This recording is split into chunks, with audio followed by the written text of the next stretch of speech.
Such a great crowd tonight. My name is George Regan. I'm with New Hampshire Housing and Finance Authority, and wanted to welcome you to this event with Paul Peterson about accessory dwelling units. If you don't know anything about or much about New Hampshire Housing, our mission is to promote, finance, and support affordable housing throughout the state of New Hampshire. We do that in a number of different ways. One of which is through our home ownership programs you may have heard about, especially for those folks that are first-time home buyers. We have cash assistance programs, and our goal is to try to allow folks to move into that dream of home ownership in a successful sort of way. We also help renters to afford their monthly rent through our Housing Choice Voucher Program. It's about 9,000 of those through the state. We administer about 3,500 of them, and those helps a lot of families that are working and living in the community to afford their rent so that they can live, take care of the family, and be part of the community. We also, and there's been a few projects around here, certainly through Twin Pines Housing Trust, to name one organization, with our tax credit program that really helps bring much needed rental units online in an affordable way. Those are targeted to affordability, and that helps with, as most of us know, the vacancy rate of rental housing throughout the state is very, very low and the demand is high. So that's one way to try to help alleviate that through that program. And then also through our policy planning and communications, which I'm a part, we really are sort of, we're not an agency of the state, but we're the state's housing agency. So we collect a lot of data, interpret a lot of data around housing, and certainly want to be a resource to the state and to communities, and we do that through technical assistance grants, some of which are municipal technical assistance grant program that's offered through Plan New Hampshire. We help fund regional workforce housing coalitions to further conversation about housing, especially its connection to economic development. So Mike Keys will be following up is a sort of part of the relaunched housing advocacy program through Vital Communities that we're really pleased to support. It's so important to have that conversation happen in a local grassroots sort of way.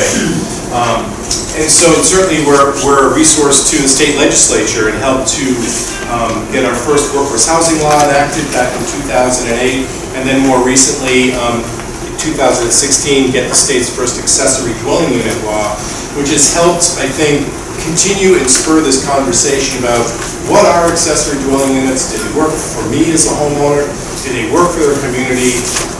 And I think that through the last several sessions here with Paul Peterson, it's been, and we've been up in Mount Washington Valley, we were in Concord last night, we were in Portsmouth on Tuesday, and it's been great conversation about what these are, again, from that many varied perspectives and what it means for our community and economic development. So we're really pleased to help be the sponsor and help bring that. Also, our other partner is AARP New Hampshire, which has helped, and Mike will talk about this, have Cole's books be offered at a very, very low rate. I'm holding these up, which I held backwards for the entire time, because I wanted to reveal them to you. This is our municipal guide on accessory dwelling units. So when the law came into effect, we thought it was our responsibility to help municipalities understand what the law meant, what it must do, what you may do. But also, if the end is for homeowners that are looking to age in place, stabilize their wages, their income, and other reasons, here's a guide, and Cole will go into a lot of this stuff here about how do I go about doing it, what are things that I need to consider. So we're really pleased that it's such a full house here tonight, and I'd like to introduce now Mike Keys from Vital Communities. Thanks, George. Welcome, everybody, and thank you for devoting some of your Thursday afternoon to an issue that affects us all. Let me start with a few logistics. Just down the hall this way are restrooms if you find you need them. Before that, can everyone hear me okay? Is the acoustics in the room? Is everyone comfortable enough? Temperature, that kind of thing? Thank you. Great. So yeah, restrooms down there, emergency exits if you need one. There's one right there back in the back corner, and there's the door out the back, and you can always go to the library too. Hopefully you won't be running out of here. And there's food because it's 4 o'clock on Thursday afternoon. So if you get a little peckish over the next hour or two, step to the back, enjoy a snack, and a drink, and keep yourself going. Also want to let you know that what you're going to see tonight is going to continue to be available. The slides we go through will be on our Vital Communities website, on our housing page. If you registered online, when we did the electronic RSVPs, then I had your email, and I will get back out comments and notes and links from tonight. And if you didn't electronically RSVP, but you would like communication, please sign up at the registration table. And as long as I can read your handwriting, you'll get an email from me. So that's the logistics and the layout. Let's start with introductions, and I'd like to ask you to introduce you first. And so I'll do a little survey, and my first question would be, would you please raise your hand if you were in a paid or volunteer role for planning or zoning? And hold them up so the crowd can see you. All right, looks like we have maybe 8, 9, 10-ish planners, zoners here. Important people in our community.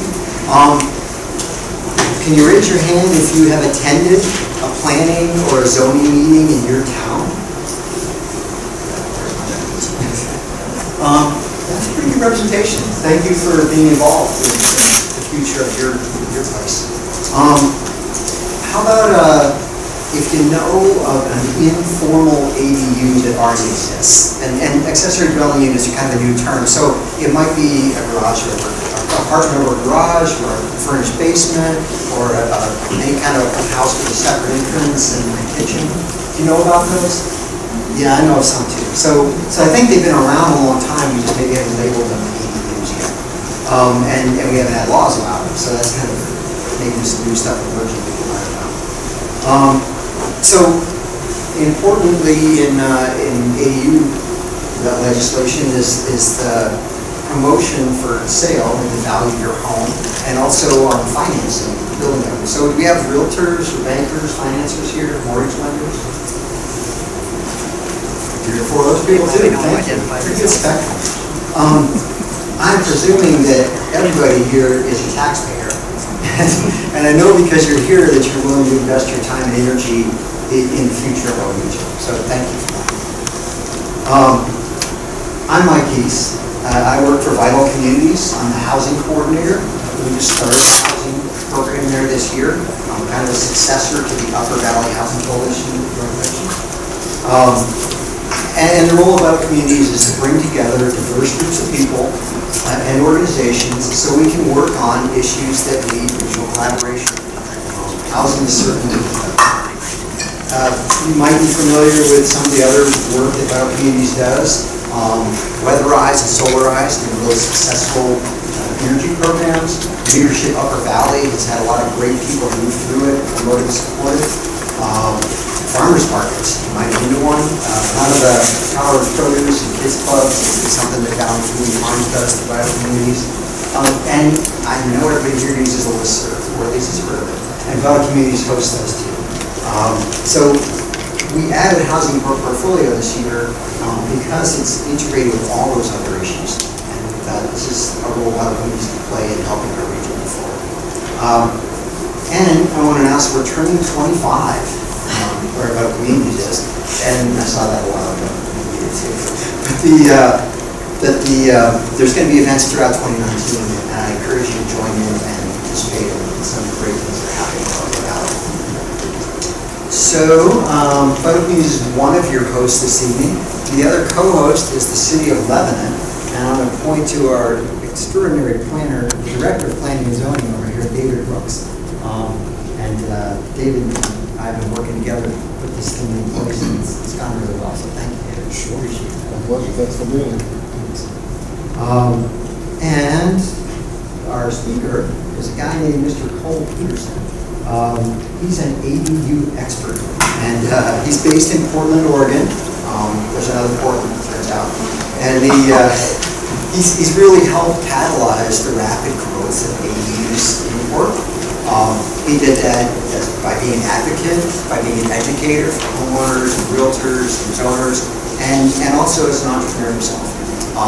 And what does rapid growth mean? That'll show up in Cole's slides. But not every place that is important to ADU. It has its niche, so we'll learn more about that. Cole's offering experience and knowledge in a couple of ways, multiple ways.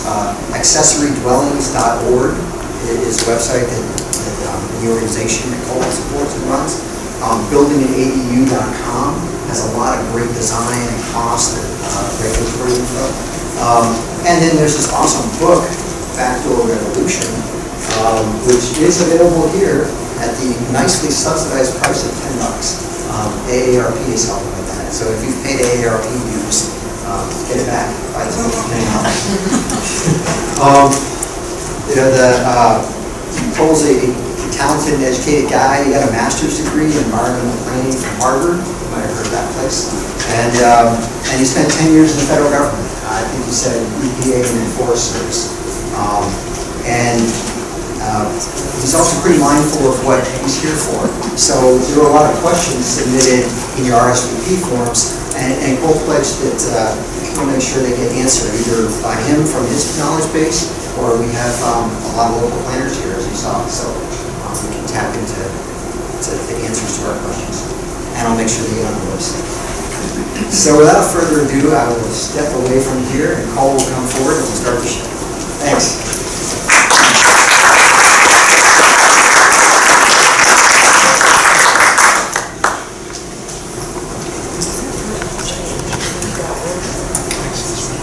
Hey everybody, thanks so much for having me out today to talk about ADUs. This is what I like to do. Really passionate about these things, and we're going to go through a lot about them today. But before I start, I'm going to ask a few more questions about you guys to follow up on some of the questions that Mike just posed. So, who here in the room is potentially interested in building an ADU on their property? Please raise your hand. Okay. And who here is a professional designer? Any builders by trade? Okay. Any affordable housing advocates? Alright. So a lot of different groups have an interest in ADUs, and that's awesome. And part of what makes ADUs interesting to me is the dynamism of the different entities that need to be involved in order for them to actually take off as a viable housing form in a given community. They are a pretty new housing form in the United States, in the sense that they have just become revitalized like pretty recently, although like historically ADUs were around. There was ADU development in major cities in the United States, in Philadelphia and DC, and big cities way back when, in the 1800s, but they kind of died off for a long period of time, and only recently have they been reinvigorated, brought back to life because of a variety of issues that have made communities want to think about bringing them back. So we're going to talk about all that today. So I'm going to start by giving my story. I moved back to Portland, Oregon in 2010. I'm originally from Boston, or from Newton, Mass. But I moved to Portland, and I was looking for a financially sustainable housing model for myself. I didn't want to be in a situation where I was going to have to lock myself into a 30-year debt for the rest of my life, or 30-year debt by a mortgage, or pay rent for the rest of my life. So I was like, okay, I'm going to explore my options. I looked at tiny houses on wheels, co-housing options, and other things, and ultimately learned about ADUs at that point, which were just starting to become a phenomenon in Portland at that time, and decided that that was going to be the best way for me to create a financially sustainable housing model, by which I mean I was going to buy a single-family house on a residential property, build an accessory dwelling unit in the back, move into the ADU, and start renting out the primary house and have that cover the mortgage.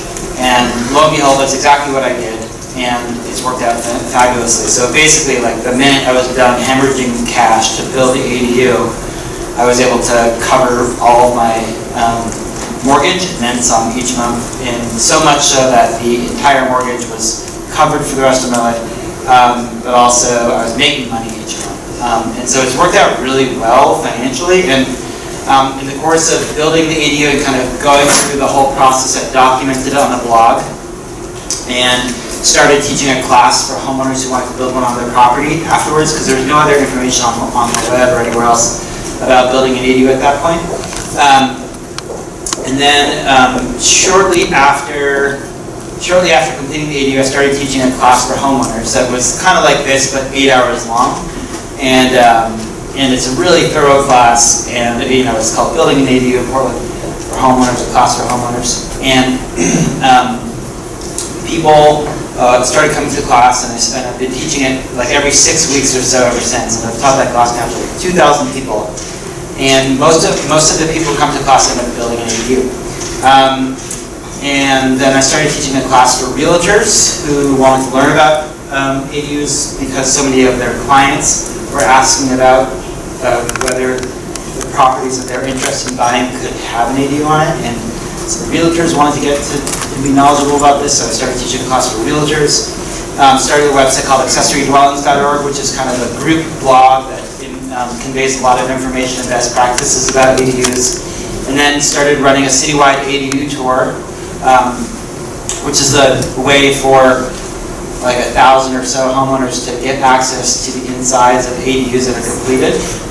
ADUs are kind of interesting in that even if they're built and completed, you never know that they're there. They're very, it's a hidden form of additional housing. And so that's one of the characteristics of ADUs that makes them kind of unique. And so because they're hidden, you wouldn't know they're there. A, you can't see them, and B, you would never get access to them because they're occupied by somebody and you don't know them or whatever. So the ADU tour is a way for a whole bunch of people to be able to gain access to a whole bunch of ADUs and see what they look like, talk to the homeowners who built them, talk to the designers, builders, understand all the nitty-gritty details of what went into the process. And then in 2015, I started doing consultations for homeowners who wanted to build them on their property, started doing kind of consulting work, and then started writing this book in 2015-16, and finished it last January. And so, yeah, so now I kind of do nothing but different things related to ADUs to kind of, I say what I do is like education, advocacy, and consulting around ADUs. Not a builder, not a designer, not a realtor, not a planner, but I know a heck of a lot about ADU a heck of a lot about all those fields as it pertains to ADUs. So what is an ADU? An ADU is a secondary housing unit on a single-family lot. The definition of an ADU sounds simple, but it's actually pretty packed. So let's break that up. Let's explode that definition a little bit. So accessory means it's ancillary or diminutive or smaller than the primary dwelling unit. So it's secondary. It's not a third housing unit. It's not a fourth housing unit. You can only have one accessory dwelling unit on a single-family residential property. The second part of the definition is a secondary housing unit. What is a housing unit? Well, a housing unit is a space that has independent living, kitchen, sanitation space, and sleeping space. The third part of the definition is it's a housing unit on a single-family residential lot. And actually, ADUs can be on other zoned types of properties. You could theoretically have an accessory dwelling unit on a commercially zoned property if that commercially zoned property had a primary dwelling unit instead of a commercial storefront or something. But most people have primary residential units on residentially zoned lots, so the definition of secondary housing unit on a single-family residential lot by and large holds true. So that's what the definition of an ADU is. The structural form of an ADU can change greatly from place to place, and does. In fact, I've seen like 300, 400 ADUs now, and I've not seen two ADUs that look alike, which is kind of really fascinating thing about ADUs, that because they're designed for custom applications and custom sites by individual homeowners who are developing them with certain budget constraints, they all end up looking different, which I think is kind of cool. So this is a backyard detached cottage style ADU. This is a basement conversion ADU. This is an ADU above a garage, and that's a garage conversion ADU. Now in Portland, where I'm from, and pardon me, I will refer to Portland throughout this presentation for a few reasons. Number one, I'm from there, I know it really well. I know the market really well. Number two, there is no place in the United States that has as concentrated a population of ADUs as Portland does. And number three, it's the only place in the United States where we have statistically valid survey data from which we can derive conclusions about ADU trends and information. So I'll be referring to Portland for those reasons, but a lot of the information that I cover with it applies anywhere in the country. So in Portland, where all different structural forms are allowed, detached ADUs represent roughly like 50% of the market. 25% of the market are internal ADUs of some sort, and roughly 25% are garage conversion ADUs or ADUs above the garage. Other structural forms that are viable forms of ADUs are like bump out addition ADUs or attic conversion ADUs. Those are all acceptable. You could also have a primary house, and you could have a carve-out ADU where you take a portion of the house aside from the basement, like some are on the main house, some are on the main level, carve that out into an ADU. Those are all totally acceptable. These are not ADUs. These are tiny houses on wheels. And I'm going to talk about these for a second because there's so much media coverage of tiny houses on wheels via the 5 HGTV shows about tiny houses on wheels that I think there's a lot of confusion and conflation between ADUs and tiny houses on wheels, but they're not all the same thing. So tiny houses on wheels are on wheels, number one, so you can distinguish them just by that fact alone. They're not ADUs if they're on wheels, and if they're on wheels, they're tiny houses on wheels, and they're not ADUs. But apart from that, tiny houses on wheels tend to be like 100 to 200 square feet, whereas ADUs tend to be like 500 to 800 square feet.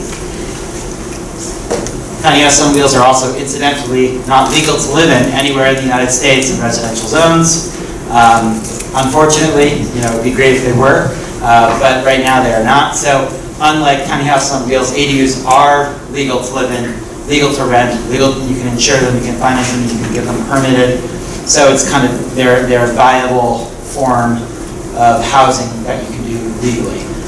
So I'm a fan of tiny houses on wheels, but those who are opting to live in them or develop them or live in them are doing so almost as a form of civil disobedience, which is great, I think. But it's not allowed. So this is Caravan, the Tiny House Hotel, which is my hotel in Portland that I run with my wife. And anyway, so I can talk about tiny houses on wheels if there's questions, but I just wanted to mostly isolate tiny houses on wheels off at the beginning of the presentation to say these are not ADUs. But if there's questions, we can talk about them. Go ahead. Well, how do they differ from a motorhome or a camper? They're handmade.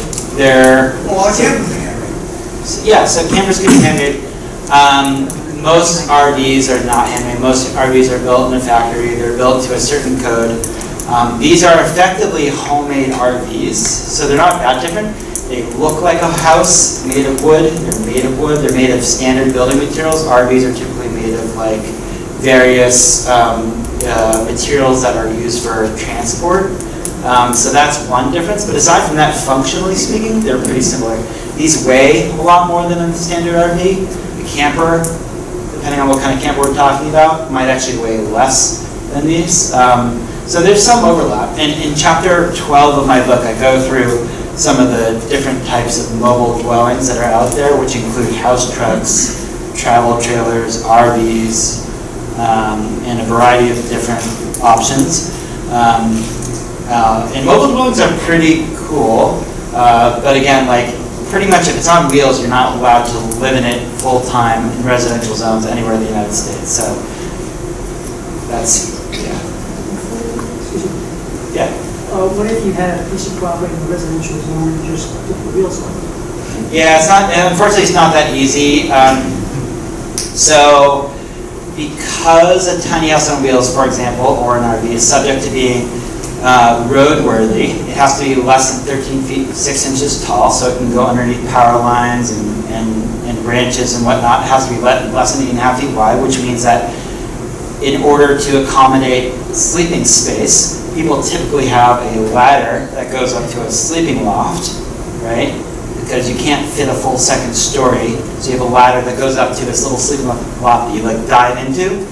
That sleeping loft is not doesn't meet the minimum height requirements for a sleeping space. And it's not big enough for a sleeping space. And you can't put an egress window like you would for a sleeping space. And that's just one of like 10 things I could rattle off that make a tiny house on wheels non-code compliant in terms of the IRC, Standard International Residential Building Code standards that cities are effectively forced to utilize for residential structures. So you can't just take the wheels off of an RV and call it a house or a tiny house on wheels.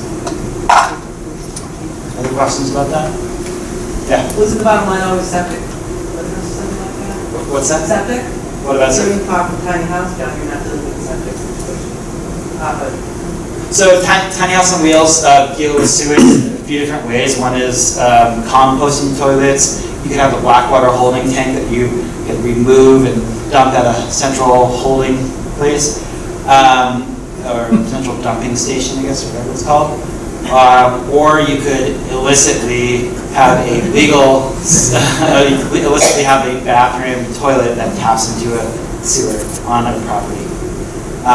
In our case, on our commercially zoned property, where we did do this legally with permits, we were the first legal application of tiny houses on wheels tied into the sewer system anywhere in the U.S. But this is an atypical case in that it's commercially zoned hotel, not residential use. So we couldn't theoretically have people, we couldn't actually have people living here full time. But it really would be a simple code tweak that would allow this to be a viable housing form. So I'm an advocate for that, but I don't see that happening many places anytime soon. So, other questions about this stuff? Okay. All right. So we can go back to this if people have more questions. So tiny house on wheels. These are ADUs again. You know, they don't have wheels. They're bigger than tiny house on wheels. Another detached backyard cottage style ADU. This is an ADU that's located behind a workshop, so that's totally acceptable too. You could do an ADU that's structurally connected to a garage, an ADU that's structurally connected to a studio or a workshop or an office. This is a bump out addition ADU, and this is a backyard, this is a garage conversion ADU.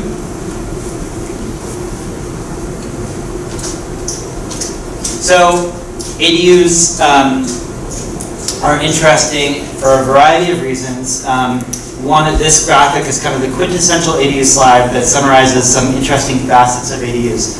In 2013, Oregon DEQ, Department of Environmental Quality, kind of organized and paid for a survey of permitted ADUs.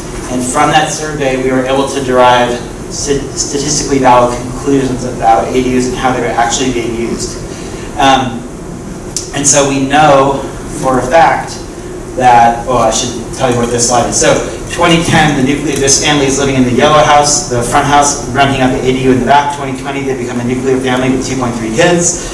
And 2040, they become empty nesters, move into the ADU, start renting out the primary house in the front. So from this survey, we know that the primary motivation of why people are building ADUs is the passive rental income potential that they have. The second most common motivation of why people are building ADUs is the flexible space for multi-generational households. So those two motivations probably comprise like 95% of the reasons or motivations of why people are interested in building ADUs. The third thing that's interesting about this slide is that the family is opting to live on the property for 30 years. Now, we don't actually know that that is going to be the case in real life yet, because people haven't had these things for 30 years yet. But we can make some interesting conclusions based on the economics of ADUs. The driving point here is that this ADU is going to cost more to build, to construct, to develop, than it will add in value to the property. So a speculative developer or a residential real estate investor would not want to buy a single-family residential property, build an ADU, and then sell it, because they would lose money on that deal. But it does make financial sense if somebody's going to be holding onto that property for a certain number of years, at which point they're going to be deriving rental income to offset the cost of construction. And so that's what I call the break-even period, and we'll go into that in a little bit. So ADUs start to make a lot of financial sense if you're going to be holding onto the property for a long period of time. So, but what this Can I ask a question about that? Yeah. Can you sell somebody, your house to somebody whose house has ADU to somebody else who holds on to it too? Yeah, but I'm saying Why does that not make financial sense?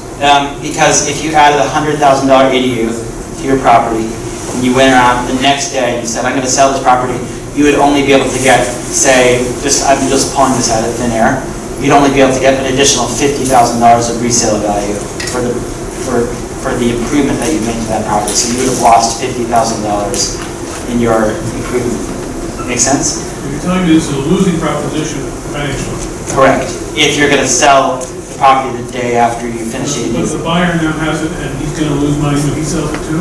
No, that's not what I'm saying. So I'm getting there. Okay. But this is what I mean, it's an important point to understand because this is really fundamentally what makes ADUs different than all other housing forms.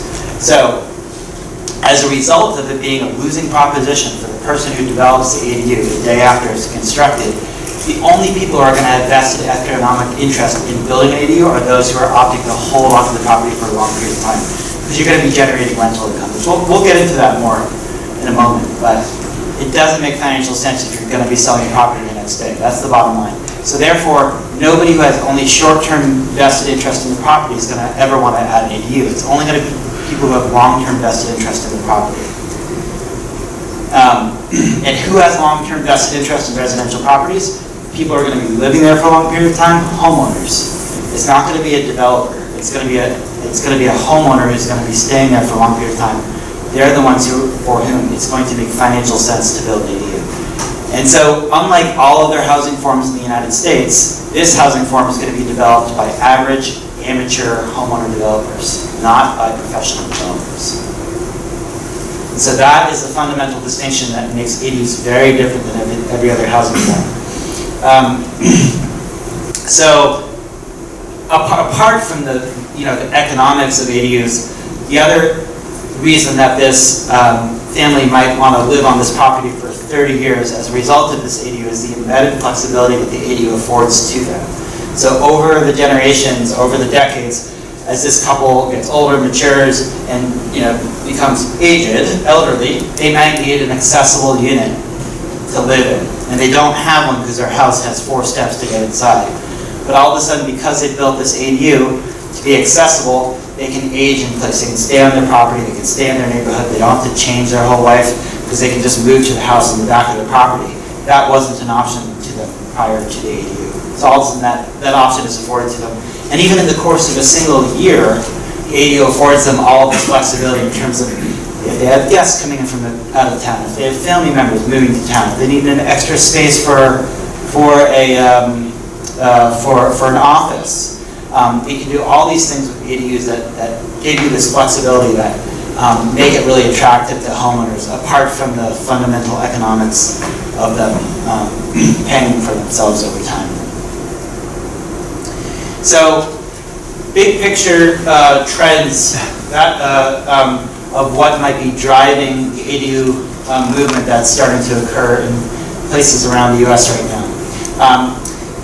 If you look at household composition in the United States, this kind of nuclear family household doesn't exist much anymore. This is a dying breed, the 5-person households. This was a common thing in the 1950s. It's not so common anymore.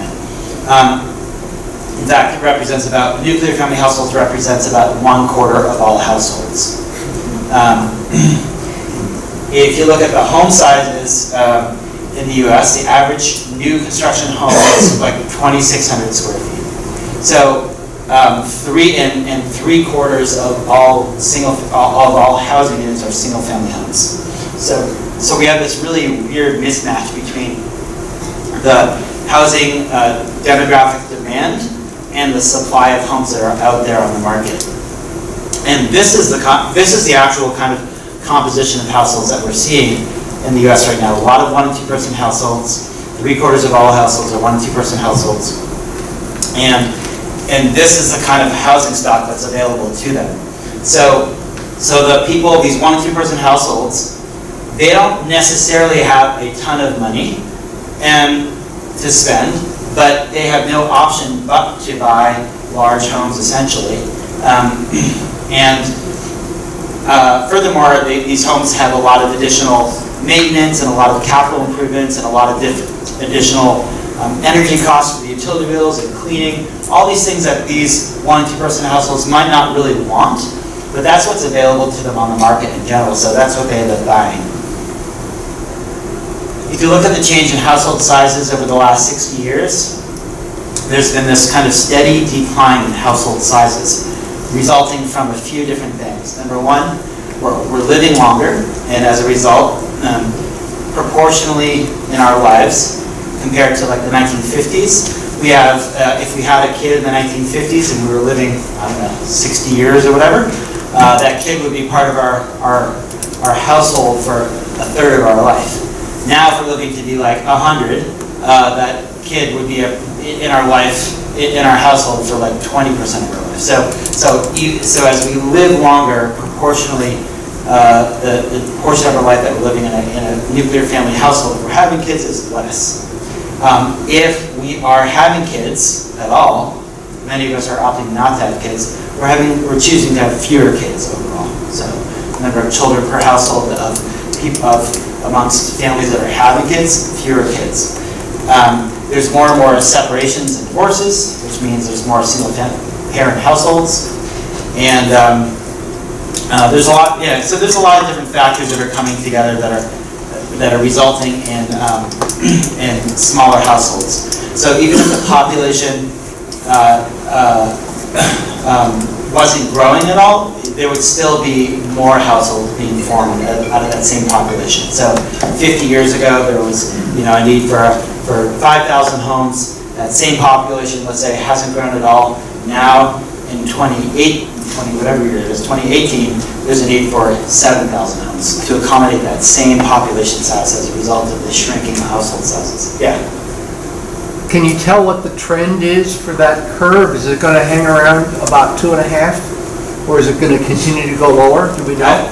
I don't know. It's a good question. I think it's fair to say that it's not going to increase, but I don't know how. I don't know if it's going to steadily. There isn't any major shifting demographic issues that are going to cause a precipitous drop or increase in this. So I think I would guess it's just going to kind of steadily continue to decline over time, but it's just a guess. I'm not really sure. A demographic, academic would probably have a better answer than I would about that. Yeah. Okay, so just looking at 1-person household sizes alone, the black portions of these pie charts represents the total number of 1-person households, or the proportion of 1-person households in these cities. So in Austin, 35% of all households are 1-person households. In New York, 33%. DC, 45% of households are 1-person households. So this is like a major shift. This is not the way it used to be. And so there's just a lot more need for more housing units, small housing units, but housing units nonetheless, to accommodate this population. Meanwhile, the average single-family house size has been radically spiking in size over the last time period. Now, this graph is showing new housing construction stock as opposed to existing housing stock. But in 1950, the average home size was 900 square feet. In 2016 or 15, the average house size was 2,600 square feet. Major ballooning in home size. So if you overlay those two graphics on top of each other, those two pieces of data on top of each other, you see an even more dramatic trend happening, which is the average residential footprint per capita has increased from 292 square feet per capita to 1,023 square feet per capita on average US-wide. So that is all fine and good until you have the realization of what I'm about to tell you on this next slide, which is the most important thing you can do to reduce your individual greenhouse gas emissions, your carbon footprint, your climate footprint, is to live in a smaller footprint. This Oregon DEQ study from 2013 evaluated a variety of different green building practices. They were interested in looking at the life cycle greenhouse gas emissions from construction, habitation, and deconstruction of residential buildings. And they looked at comparing advanced framing, Septic construction, double stud walls, multi-family development, straw bale homes, and all these different green building practices all reduced greenhouse gas emissions to some extent compared to the average sized home built to standard building code. But surprisingly, when they threw small homes into the mix, the small homes blew everything else out of the water in terms of green building practices. And so, despite the fact that all the kind of green building certifications focus on things like solar panels and insulation, the most effective green building strategy is simply building smaller homes. Diving into that concept a little bit more, and the reason I dive into this a little bit more is this is my whole interest in ADUs, is the environmental side of things. Different people have different interests in ADUs. They want to have ADUs solve affordable housing, or they want it to create aging in place housing. My angle is environmental. And that's great. Like, all these different people have different interests in ADUs for different reasons. So the average size home in Oregon is 2,200 square feet, 2,274. And if that home is built to code, in the course of a year, it will use 90 million British thermal units of energy in the course of a year. If you build that home to advanced performance standards, which means good insulation, good air sealing, it will use less energy, and that's a great thing. But simply reducing the size of the structure to the largest possible ADU that you're entitled to build will use less energy than that high performance standard size house. So you could build a ADU to code, which means the worst possible insulation you're allowed to put in by right, R19 insulation or whatever, and that will outperform a super energy efficient standard size house. And if you build that ADU to advanced performance standards, it'll use less emissions still. So that's great. But I don't care whether or not you know about green building or care about green building. As long as you're building a small house, you're necessarily building a high performance home, right? One large caveat that's important to understand, though, is that this should be thought of on a per capita basis. So 5 people living in this 2,200 square foot house would use less energy than 1 person living in this 800 square foot house. But the reality is, as we have illustrated through those previous slides, we don't have 5+ person households anymore. It's not really a phenomenon. So what we have are a lot of 1 and 2 person households. So we have a lot of 1 and 2 person households living in 2,200 square foot homes. Oh, and specifically, why, in the course of a year, what is causing energy use? It's the heating and cooling needs within a house. That's the primary energy use. The dominant form of development for housing units in the United States are single-family homes, single-family development, and that's largely driven by the fact that most of our land is covered in single-family residential zoning. So that is a form of dwelling that we're allowed to build by right. And so that's what's being created by developers. That's what people are allowed to do. Yeah. Yeah. All of this based on the premise that there will be a population increase generally, or are we still talking about relocating existing? So certainly population increase would be a variable that would cause the need for more housing, but as we discussed a moment ago, even if the population didn't increase, a given place would still need more housing because household sizes are shrinking. Household sizes are shrinking from 5-person households to 2 people, right? Okay. So 5 people needed 1 housing unit before, now they need 2.5 housing units to accommodate. But you're not talking about eliminating that house that's big enough for over 5%. That's right, yeah. But we still need... You're simply adding more housing. Adding another housing unit, yes. I'm not sure what you're accomplishing. Well, you're accomplishing a number of things, but first and foremost, you're creating a housing unit that is correctly sized for one of those 2.5 households that's been created out of a 5-person household. So that The key word one, in your sentence is creating, you're adding something. say again? You're adding something. Yeah. Yeah, or you could also do an internal carved out of the pre-existing house, which would be even better from an environmental perspective. Right.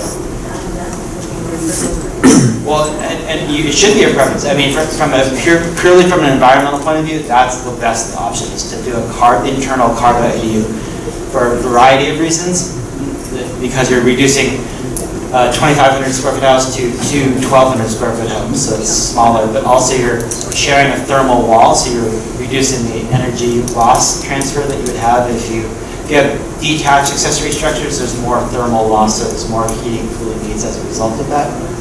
But not everybody wants to live in attached dwellings, so there's a market demand for standalone detached dwelling units, and that's why there's so much demand for single-family homes, among other detached dwelling units. Yeah. That's another question. Yeah, go ahead. Again, as I see it, you're adding another use. You're adding the development of a house, all that's involved with that, materials and infrastructure. Yeah. And more traffic, more waste disposal, more everything. Yes. So it's not, I don't see the savings. These are good questions, and I would go further. I would say, you know what? As it stands right now, if we just took all the empty bedrooms that we had and we filled them up with people, we would solve all of these housing problems right now. We don't need to build any additional housing. But the reality is, a lot of us lived in houses with empty bedrooms for social reasons, for cultural reasons. We just don't want to live with strangers. We don't want to live with other people or whatever. So there's a market demand, for better or worse, for additional housing units where people can live in these household configurations that we're opting to live in. It's a good conversation.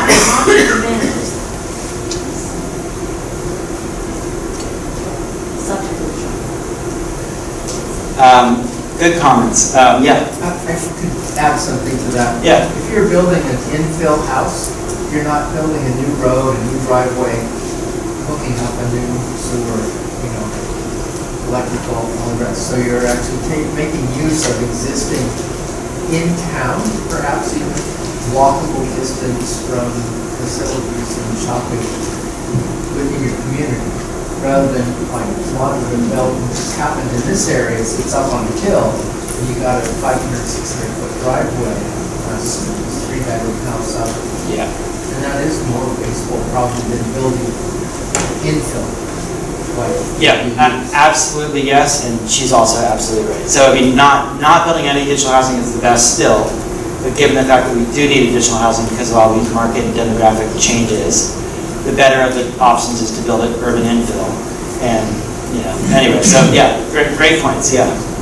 So that another metric to consider as well is that we're a private homeowner, but I also both work in positions where we are hiring people to bring into the Upper Valley.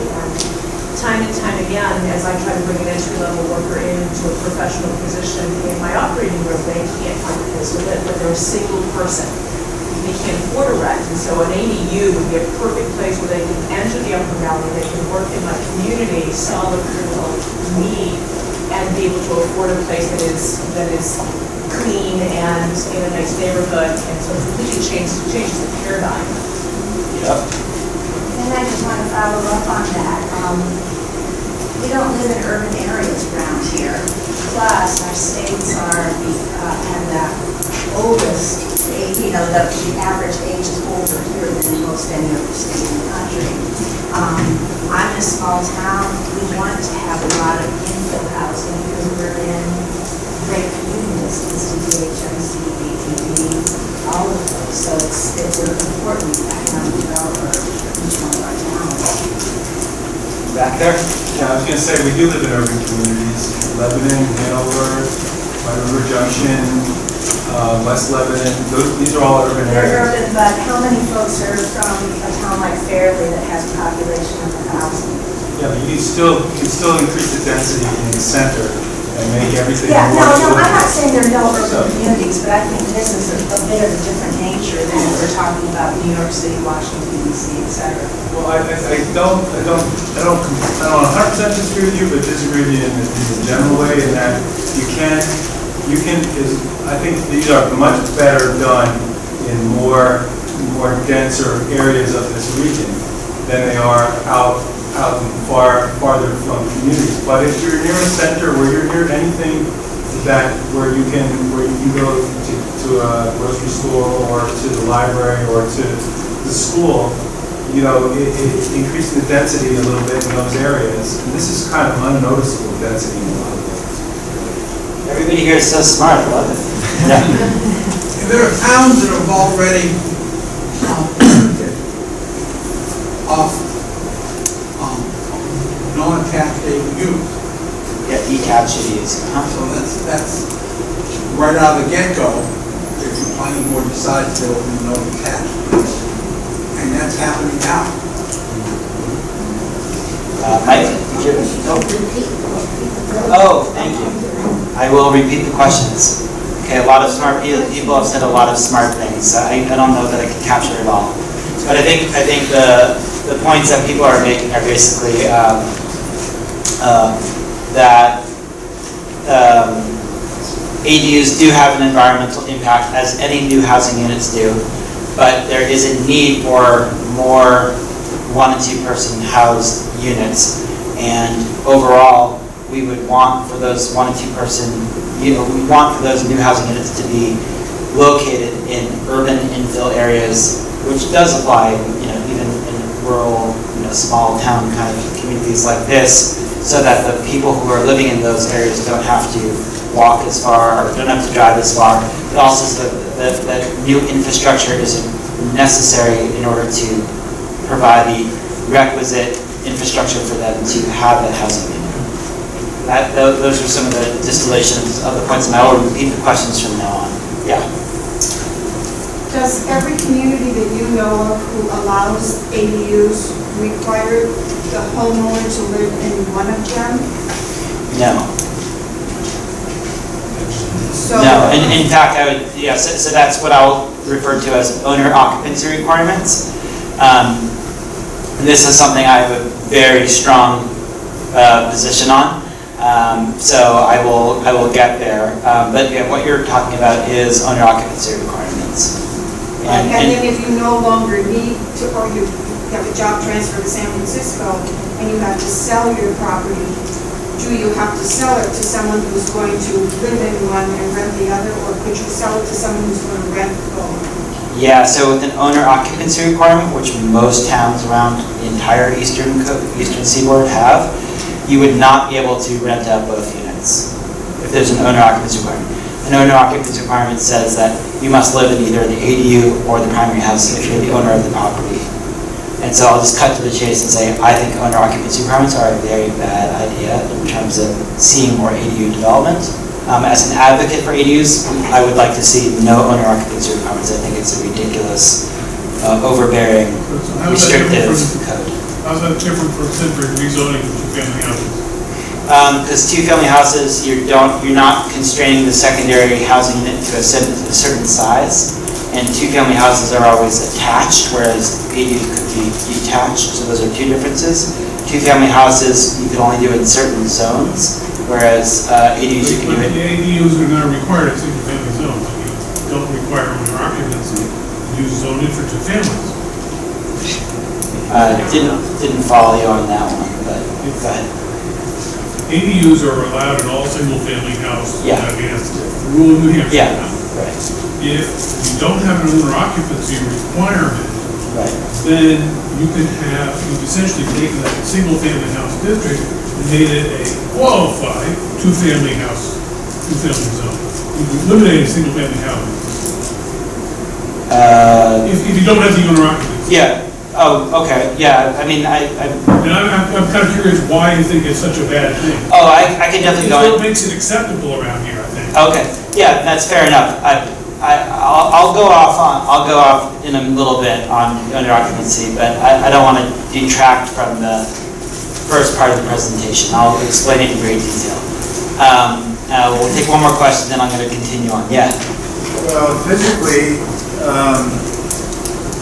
an ADU is part of a single-family house, and that's what the new state law basically prescribes. The issue is that when you do, for instance, when you insurance underwriting for residential insurance, that there's a premium, an extra premium to pay if the property that you own is not owner occupied. And that goes with decades of statistics which prove that an absentee-owned property is less likely to be properly maintained and have residents who are comfortable to the neighborhood.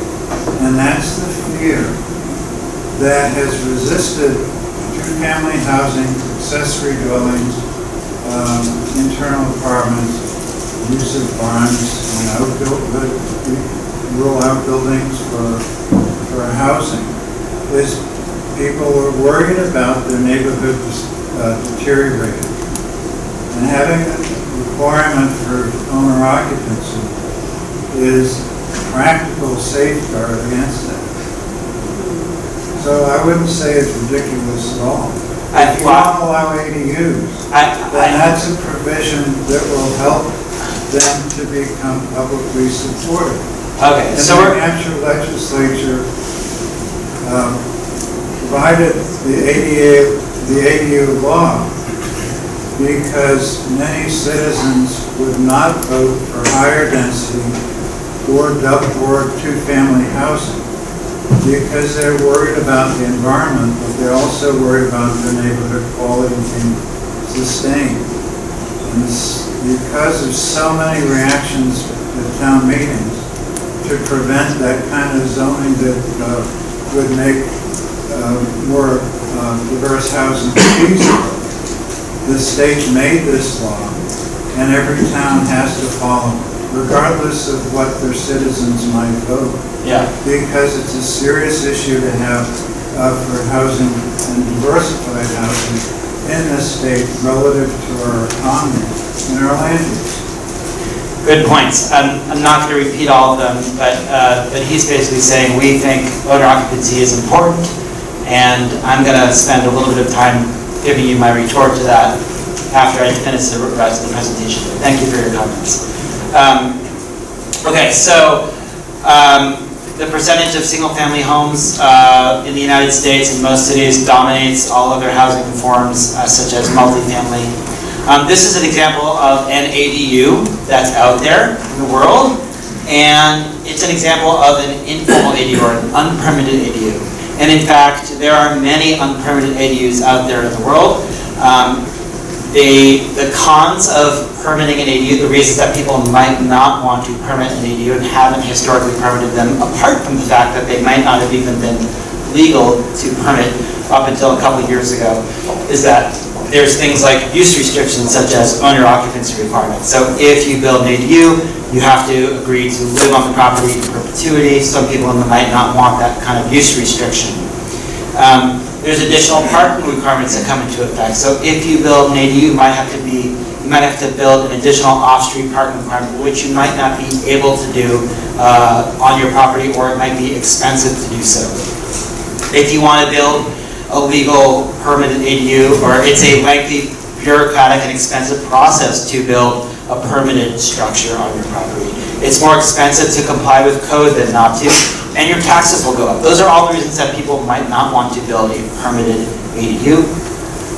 Here's all the reasons that people might want to build a permitted ADU as opposed to an unpermitted ADU. If you build a permitted ADU, your appraised value will increase. In other words, if you've added this $100,000 ADU to your property, it will add value to your property, maybe $75,000 of value, right? And as a result, if you have borrowed money from, say, a credit card or borrowed money from a family member, after you're completed with your permitted ADU, you can call in an appraiser. The appraiser can come out to the property and say, okay, you've increased your property value from $200,000 to $300,000, let's say, and therefore we will give you a new cash out refinance will give you a new loan that will allow for you to take cash and pay off those bridge loan debts to the credit cards and to your parents that you borrowed $50,000 from. So that's one reason. Another reason is that as a home buyer, you would be able to, or if somebody wants to buy your house from you and you have a permanent ADU, that means that they can access a loan that is commensurate with that new $300,000 value. Whereas if it wasn't permitted, they wouldn't be able to get a loan that was large enough to pay for what you thought the property was worth, given the fact that it has an ADU. If it's a permanent ADU, you can legally rent it out, which is less stress for you as a homeowner. You can insure it, which you can, just with a simple phone call, you can get insurance on it for $300 to $500 a year probably. And you have a degree of quality assurance when you're going through the formal permitting process and during the building inspection process. Those are all the reasons that you might want to permit the ADU instead of not permitting it. But the reality is, given the fact that there is all these economic and demographic pressures, there has been such a need for additional housing units that over the years, over the decades, over the century, a lot of unpermitted units have been created. There's good news about that, which is that we don't really need to freak out about the idea that there's going to be a whole bunch of permanent ADUs in terms of the impacts that it'll have on our community, because there are already a whole bunch of ADUs out there. They're just not permitted. So those neighborhood impacts already exist to the extent that they will ever exist. Permitted ADUs, furthermore, will provide safer dwelling units than unpermitted ADUs would. So those are the reasons that it might be a good idea to allow for permitted ADUs. And to drive home the point about the impacts of ADUs, I want to talk about parking for a minute, which is another very controversial issue in every community. If a city or a town allows ADUs, the fear always comes up that this will cause parking problems across the city. There will be no parking spaces left. And that is an unfounded, mathematically impossible, statistically impossible fear. And here's why. In Portland, which is the most concentrated area with ADUs in the entire country, we have managed to achieve a 1% market penetration of ADUs in single-family residential zones. That means for every 100 houses, there's one additional ADU, and that translates to 0.9 vehicles as a result. So this is an image that shows roughly 100 housing units with one additional ADU as a result, which translates to one car. And so this is a statistically representative sample of the increase of vehicles in Portland as a result of ADUs. And even if they're concentrated in a really clustered zone, a really clustered area like this, the impact of the additional vehicles as a result is still completely unnoticeable. You would not notice the additional number of vehicles. So I only bring this up because parking always comes up as a big controversial issue in communities where they're confronting the idea of having more ADUs, and I'm just here to express that there is no observable impact on parking supply from ADUs, even in the most concentrated neighborhoods, in the most densely populated area, in the city with the most ADUs in the country. Is this a neighborhood where parking is often on the street? Yeah, this is, there's no off-street parking requirements. So Portland, unlike here, I'm guessing, most cities in New Hampshire, you have to provide an additional off-street parking requirement, additional off-street parking spot when you're building an ADU. Portland, you don't. And so you could assume that the impacts would be even more severe in our jurisdiction, and still there's no impact. So really there's nothing to fear in that regard. So development regulation. So I'm going to just kind of breeze over these issues just so you're familiar with the vernacular, but after my presentation, the planner will come up and we will kind of talk a little bit more about the specific planning zoning codes in this town so that you guys can understand how this would translate to your property. But in general, there's side yard setbacks, rear yard setbacks, and front yard setbacks that you have to abide by. And in general, as an advocate for ADUs, what you would want to see is the minimum setback that is, possible. So if you were to have, say, a 20-foot or a 30-foot setback, it would eliminate the possibility of having a detached ADU in the backyard. Whereas with having a 5-foot setback, you can accommodate a detached ADU. So this would be something that, as an advocate, I would say you want to have small side yard and rear yard setbacks. Let me go through the rest of this slide and then we'll get to questions. Then there's fire code separation between existing structures. So if you have a detached ADU, it has to be separated by 6 feet, probably. I'm not sure what the local code is, but usually there's a fire code that says you have to have 6 feet of separation between 2 structures, according to the IRC. There's additional off-street parking requirements, so you have to keep your existing parking spot and then add an additional parking spot, which again, as an advocate, I would say is a bad rule. It prevents people from being able to build ADUs. And as I expressed in my previous slide, there is no impact from additional vehicles as a result of ADUs, so it would be a good idea to eliminate those off-street parking requirements, because this one code alone, requiring additional off-street parking spot, means that a lot of people who would want to build ADUs in dense urban infill areas, like meaning the core of the city here, cannot do so, which is exactly where we want to see more ADUs built in terms of solving big problems about creating walkable, bikeable communities. Then there's codes that determine how large an ADU can be. Oftentimes there's going to be a set maximum size, such as 800 square feet. To measure the interior habitable living space of the unit.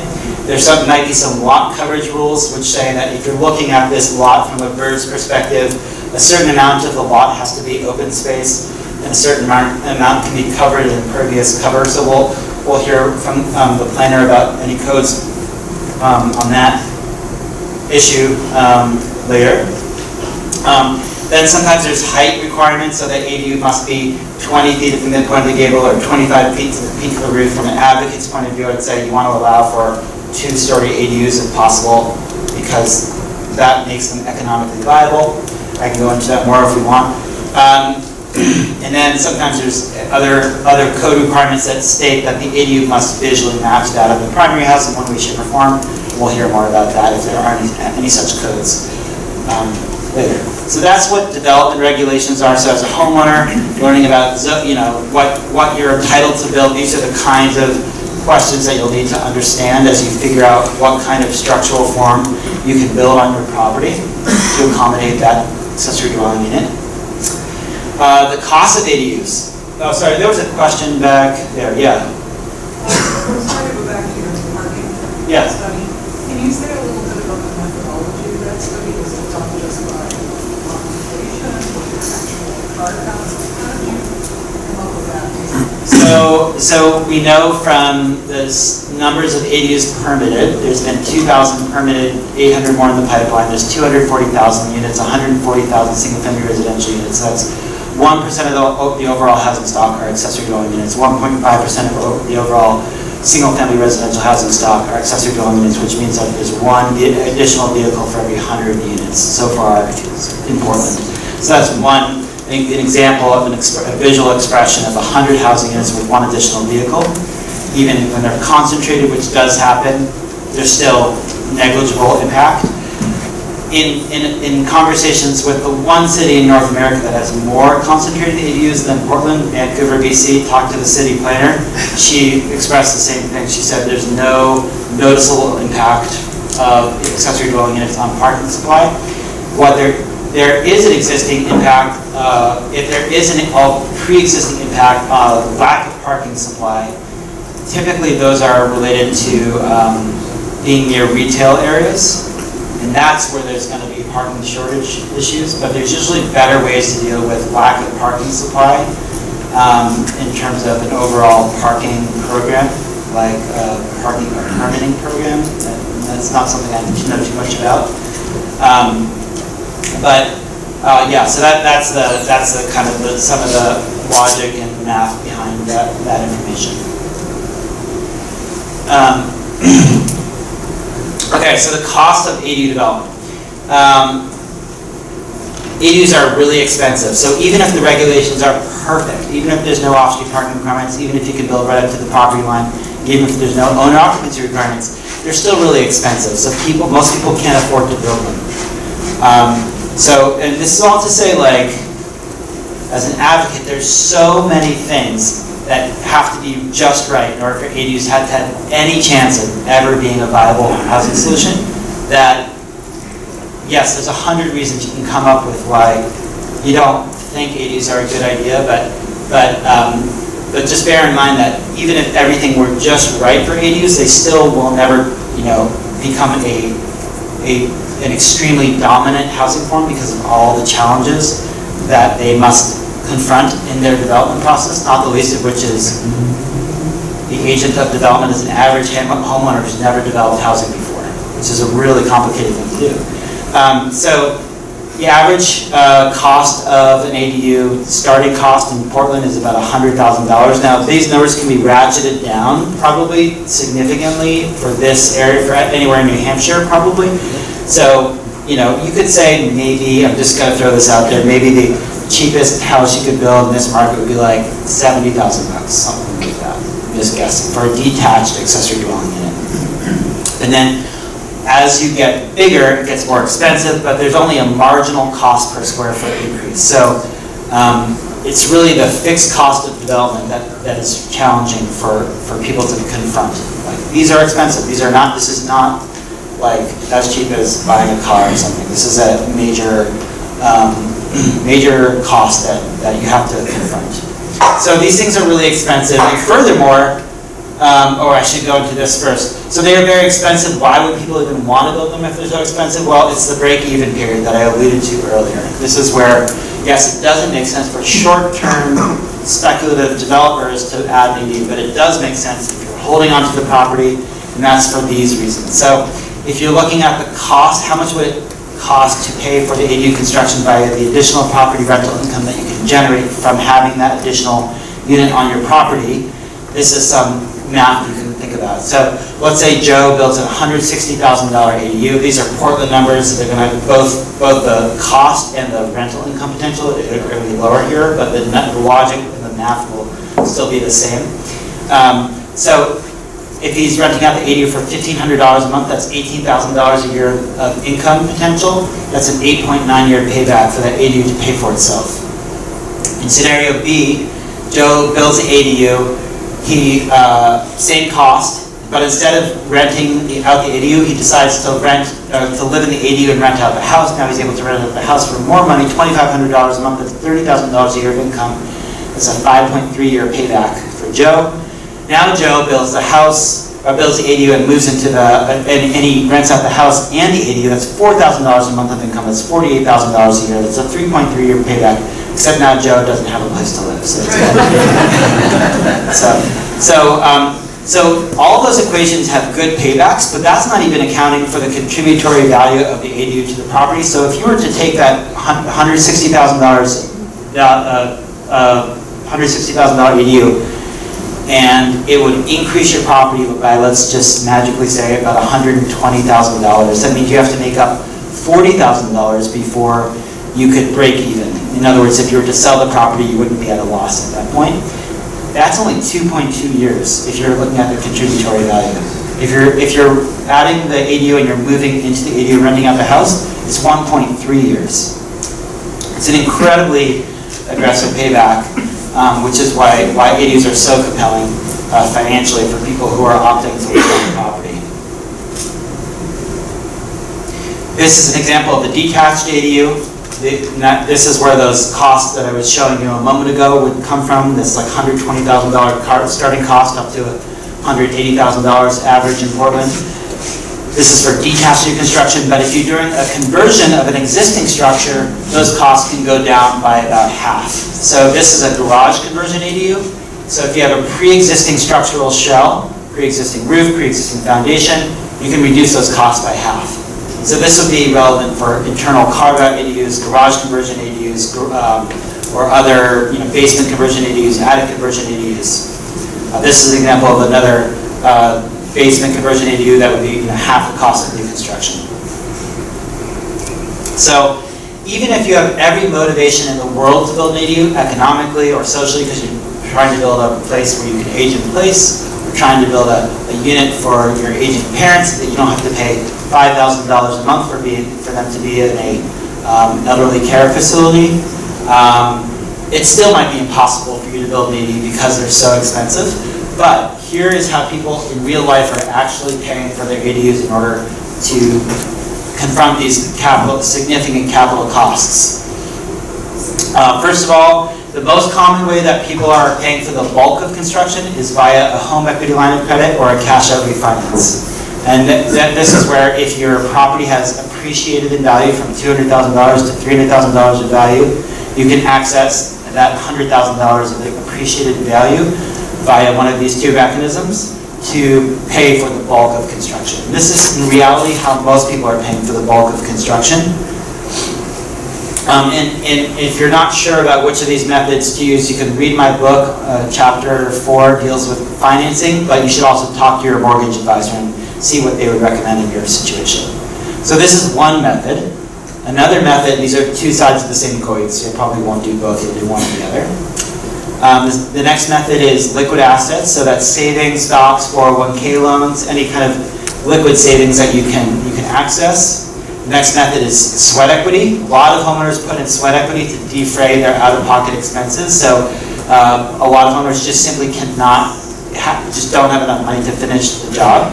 And so they have to do the work themselves in the finishing stages. So they might not do the structural work, but they might do all the finish work, all the flooring, all the painting, all the cabinetry, that kind of stuff. And as a rule of thumb, half the cost of construction is for material, half is for labor in general. Lastly, family loans and other non-secured lines of credit. So this is to say that if you have a parent or aunt or uncle or somebody who has cash that's sitting in some conservative money market portfolio earning 2% a year, you could offer them 4% or 5% a year, doubling their effective income or interest, and get a loan from them. And that would be doing them a big service, and they'd be doing you a big service by giving you that loan. Other non-secured lines of credit exist out there as well, such as credit cards. I wouldn't recommend using credit card yet. But if you are going to use a credit card, there's like a Home Depot project loan credit card that's a 6-month, 0 interest project loan credit card that you can think about using. So if you're, so that's a good, potential non-secured line of credit that could be utilized. There's other kind of innovative financing options that are being explored, but nothing's going to be available in the New Hampshire market yet. ADU financing is a big barrier, even where regulations for ADUs are really good.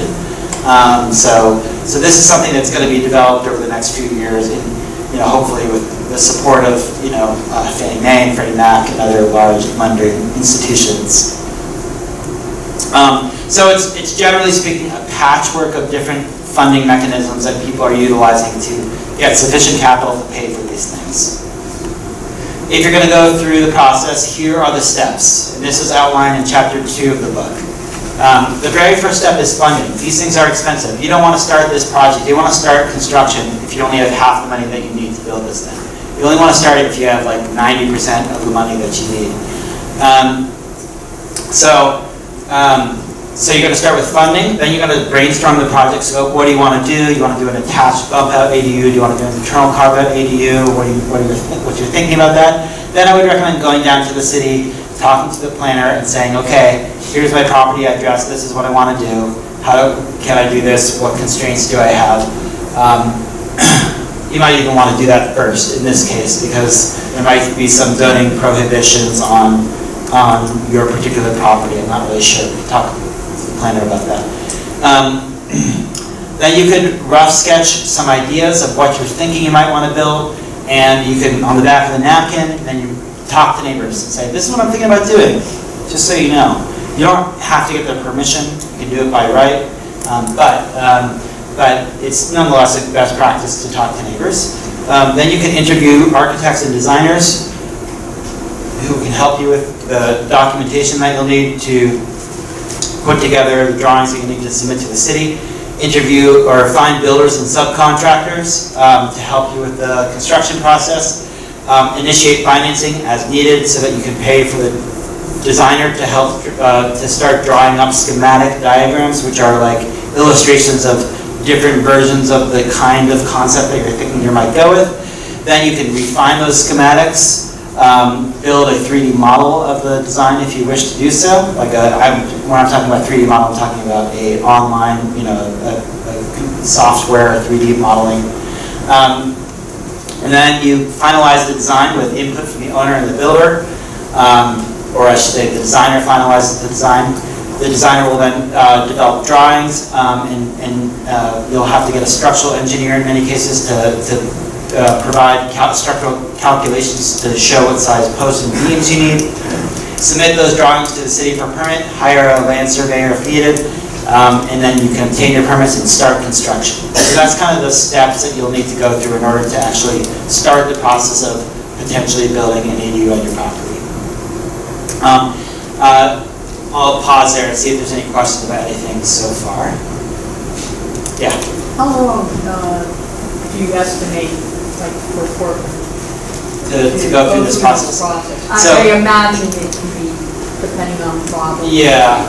Okay, so I do give estimates of time for people to consider. So funding, we're going to take that one off the table. That could be years, right? But if, assuming you have all the funding, like let's say you're ready, you're inspired right now, tomorrow you hire an architect, I would say realistic time frame is three months for going through the designing phase.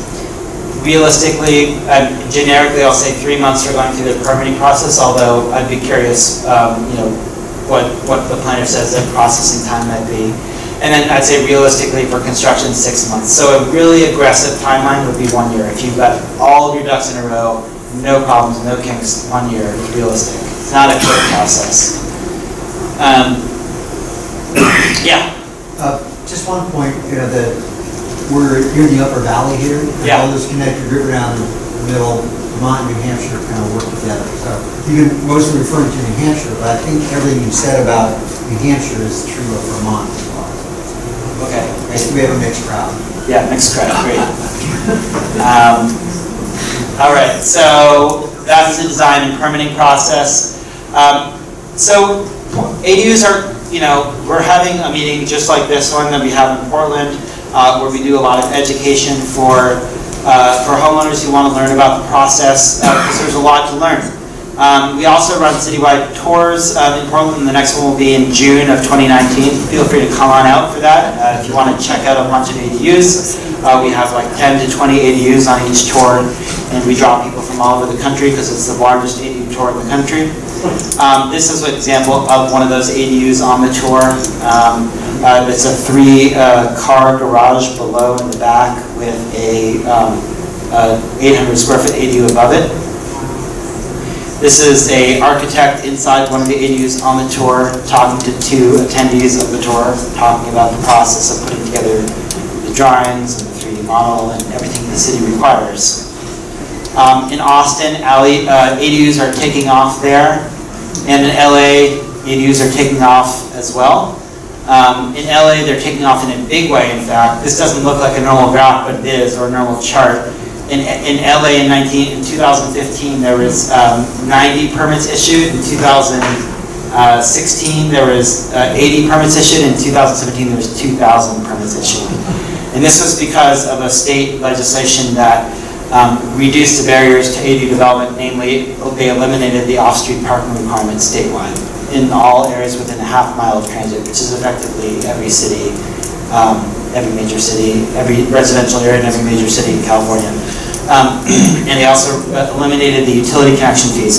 And so these spikes that happened in all these cities, Long Beach, Oakland, San Diego, San Francisco, San Jose, Santa Barbara, were a result of an acute affordable housing crisis. Their average cost of housing there is exorbitant. In San Mateo, which is just outside of San Francisco, the average price for a kind of drab-looking 3-bedroom house is $1.8 million. Mm-hmm. So it's almost an inevitability that ADUs are going to happen there because of the acute affordability crisis. Incidentally, that's also the average price point for properties in Vancouver, BC, where ADUs are taking off in a big way. 2 weeks ago in Portland, we hosted a group of policymakers from DC, Charlottesville, and Seattle who were coming in to learn about best practices for municipalities to learn about ADU development. So there's a lot of interest all over the country right now in ADUs, which is really cool. Anywhere where there's like an affordable housing crisis, which unfortunately is many areas.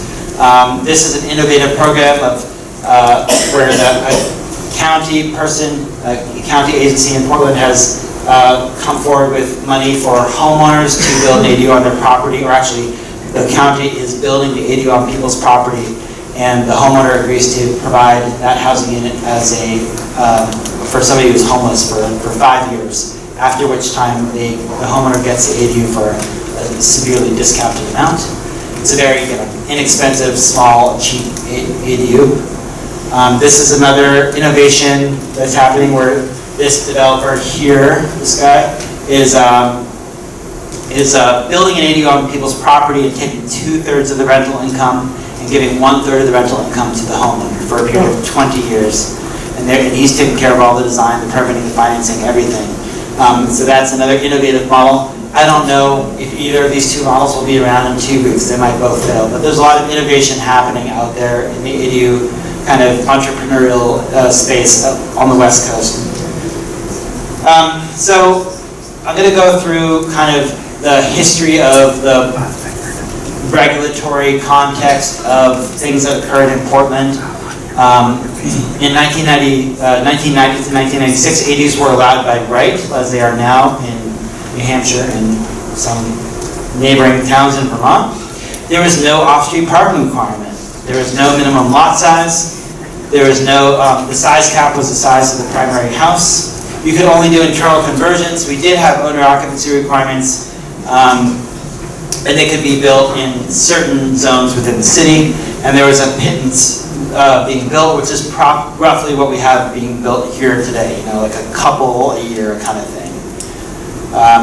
In 1998, they said, okay, so now you can do not only internal ADUs, we're also going to allow for addition ADUs, we're also going to allow for detached ADUs. We're going to say there's no owner occupancy requirement anymore, and so you can rent both units. And you would think at this point, by absolutely, ADUs would take off. And did they take off? No, they did not take off. ADUs are really hard to build, and they did not take off at this point. It wasn't really till 2010 when the size cap or the impact fees, which I don't think they even have here, but this was like a $10,000 charge for building a new housing unit, when those were waived, and the size cap was changed from 33% of the size of the primary house to 75% of the size of the primary house in 2010. That's when we finally started to see ADUs finally take off. And so at this point, what we have are an average of, in 2000 to 2009, there was an average of 25 a year being built, and just bear in mind, population of Portland is 600,000 people, so this is not that big of a number.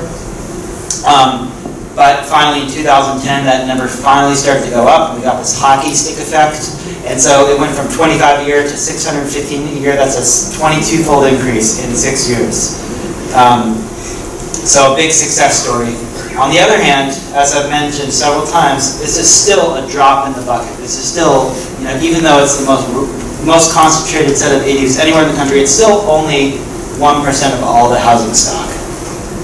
And so there's so much more opportunity even in Portland, let alone everywhere else in the country. Cole, do you know yet in Portland what percentage of the ADUs are used for Airbnb rentals? Yeah, I do.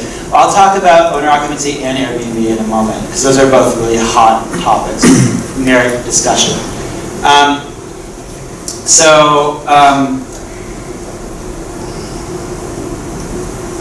ADUs have been the one form of housing, additional housing, that has not been controversial over the last decade or so. Every other housing form has so much opposition because people don't like change in general.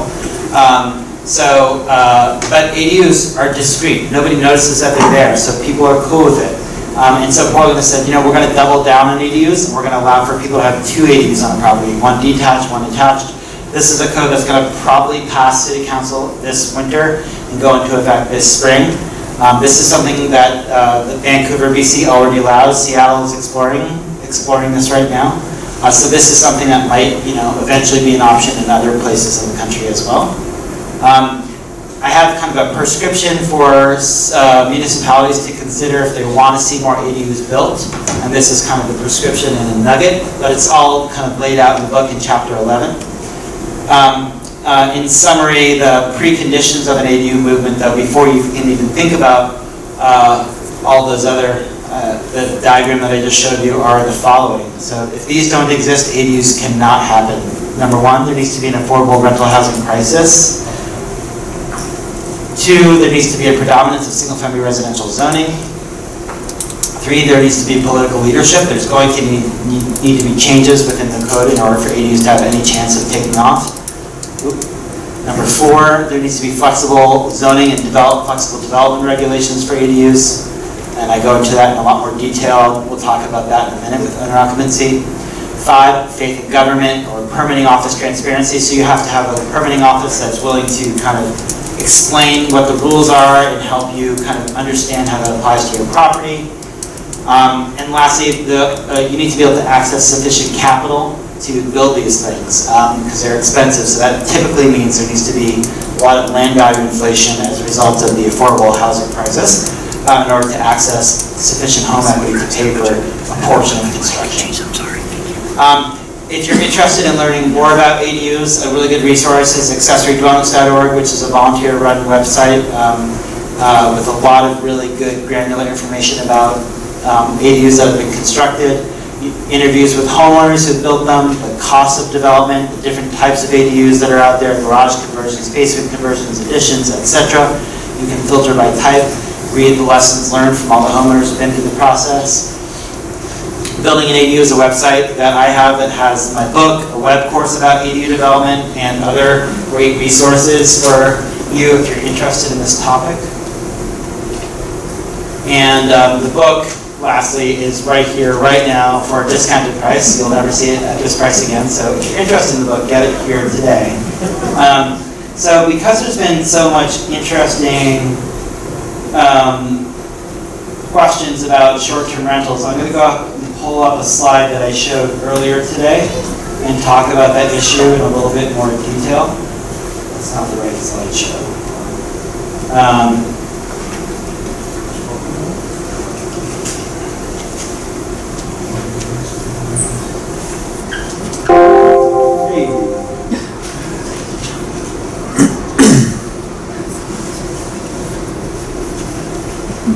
So give me a minute here while I pull that up.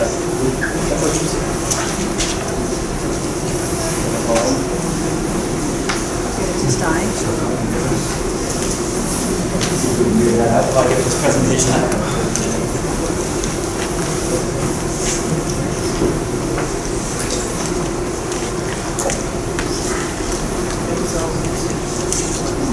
By the way, I truly love to debate and argue, so this is fun for me. So I won't be offended if you disagree with me in the end, but I'm going to put forward my case of why under occupancy is such a bad idea, despite all the great ideas that we heard from somebody in the back. Did you left? Oh. He had such a well thought out opinion. I wanted to confront it. Okay, so owner occupancy requirements, here's why I think they are a bad idea.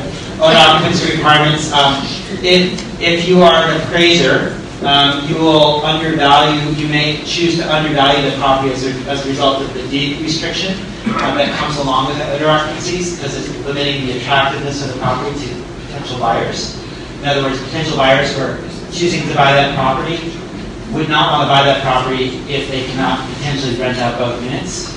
After all, this is a state of live free or die, and we're telling homeowners they cannot do with their property as they wish. Owners may not be able to refinance the property in order to pay off any bridge loan debts because the property values will not have increased according to the appraiser accordingly. So they might be stuck with this $55,000 Home Depot project loan credit card debt that they can't pay. lenders can't owner occupy, so they might not be willing to carry a mortgage in case of a default. So if you can't pay your mortgage debts, a lender might say, well, we can't own that property because we can't owner occupy because we're not a person. Therefore, we're not willing to carry that mortgage. Therefore, we're not going to allow you to build an ADU because you would be out of compliance with our loan policies. Affordable housing NGOs that want to build more ADUs on their residential housing stock can't do so because they can't owner-occupy the properties. There's significant restrictions on what properties can, it's a significant restriction on what owners can do with their property. So if you needed to move for some reason, you would have to sell the property. You could not rent out both units for a period of time. So if you are a homeowner, a rational homeowner, you're choosing to build either an unpermitted ADU or an ADU with unpermitted kitchen, or say an addition, or building a permitted ADU. Wouldn't you just want to build an addition to your property and then put an unpermitted ADU so you didn't have a deed restriction, you didn't have to build another additional off-street parking spot? That's what I would want to do. What other property types in the United States require owner occupancy? None. There are no other property types that require owner occupancy. So why are we forcing this one property type that we ostensibly want to have to, require owner occupancy when no other properties do, no other property types do? Lastly, it's notable that no cities that have owner occupancy requirements have seen a large number of ADUs being developed anywhere in the United States. Short-term rentals, I told you I would cover these two issues because these are two hot-button issues. Short-term rentals. So first of all, it's complicated with no clear data patterns around short-term rentals in the United States yet in terms of the impact on affordable housing supply. And so there's really no best practices that are uniformly applicable everywhere in the country as far as what regulations cities should have for short-term rentals. My position on this with regard to ADUs is that the short-term rental regulations should be decoupled from the ADU regulations since they're not the same thing. In other words, it's fine from my vantage if a city or municipality says, we don't want short-term rentals in our residential zones, fine, then don't allow them in ADUs. If they say, we like short-term rentals, we want short-term rentals because it helps our economy because we get a lot of our money from tourism, then fine, allow them in ADUs. But just have a uniform policy that applies no matter what housing type. Another more nuanced interpretation would be like, we will allow for ADU, or we will allow for you to rent up to 2 bedrooms on your property as a short-term rental, as long as you're living there for 6 months a year or 9 months a year, and those 2 bedrooms can be housed in any habitable dwelling you have on your property, whether it be an ADU or a primary dwelling. So that would be like a neutral policy that doesn't conflate ADUs with short-term rentals. So that's kind of my baseline position on the short-term rental question. So questions and comments. Well, those two things are a little related, and then if you don't live near enough to flip the short-term rental every time there's a new tenant, you have to hire someone to do it, the value of renting it goes way down.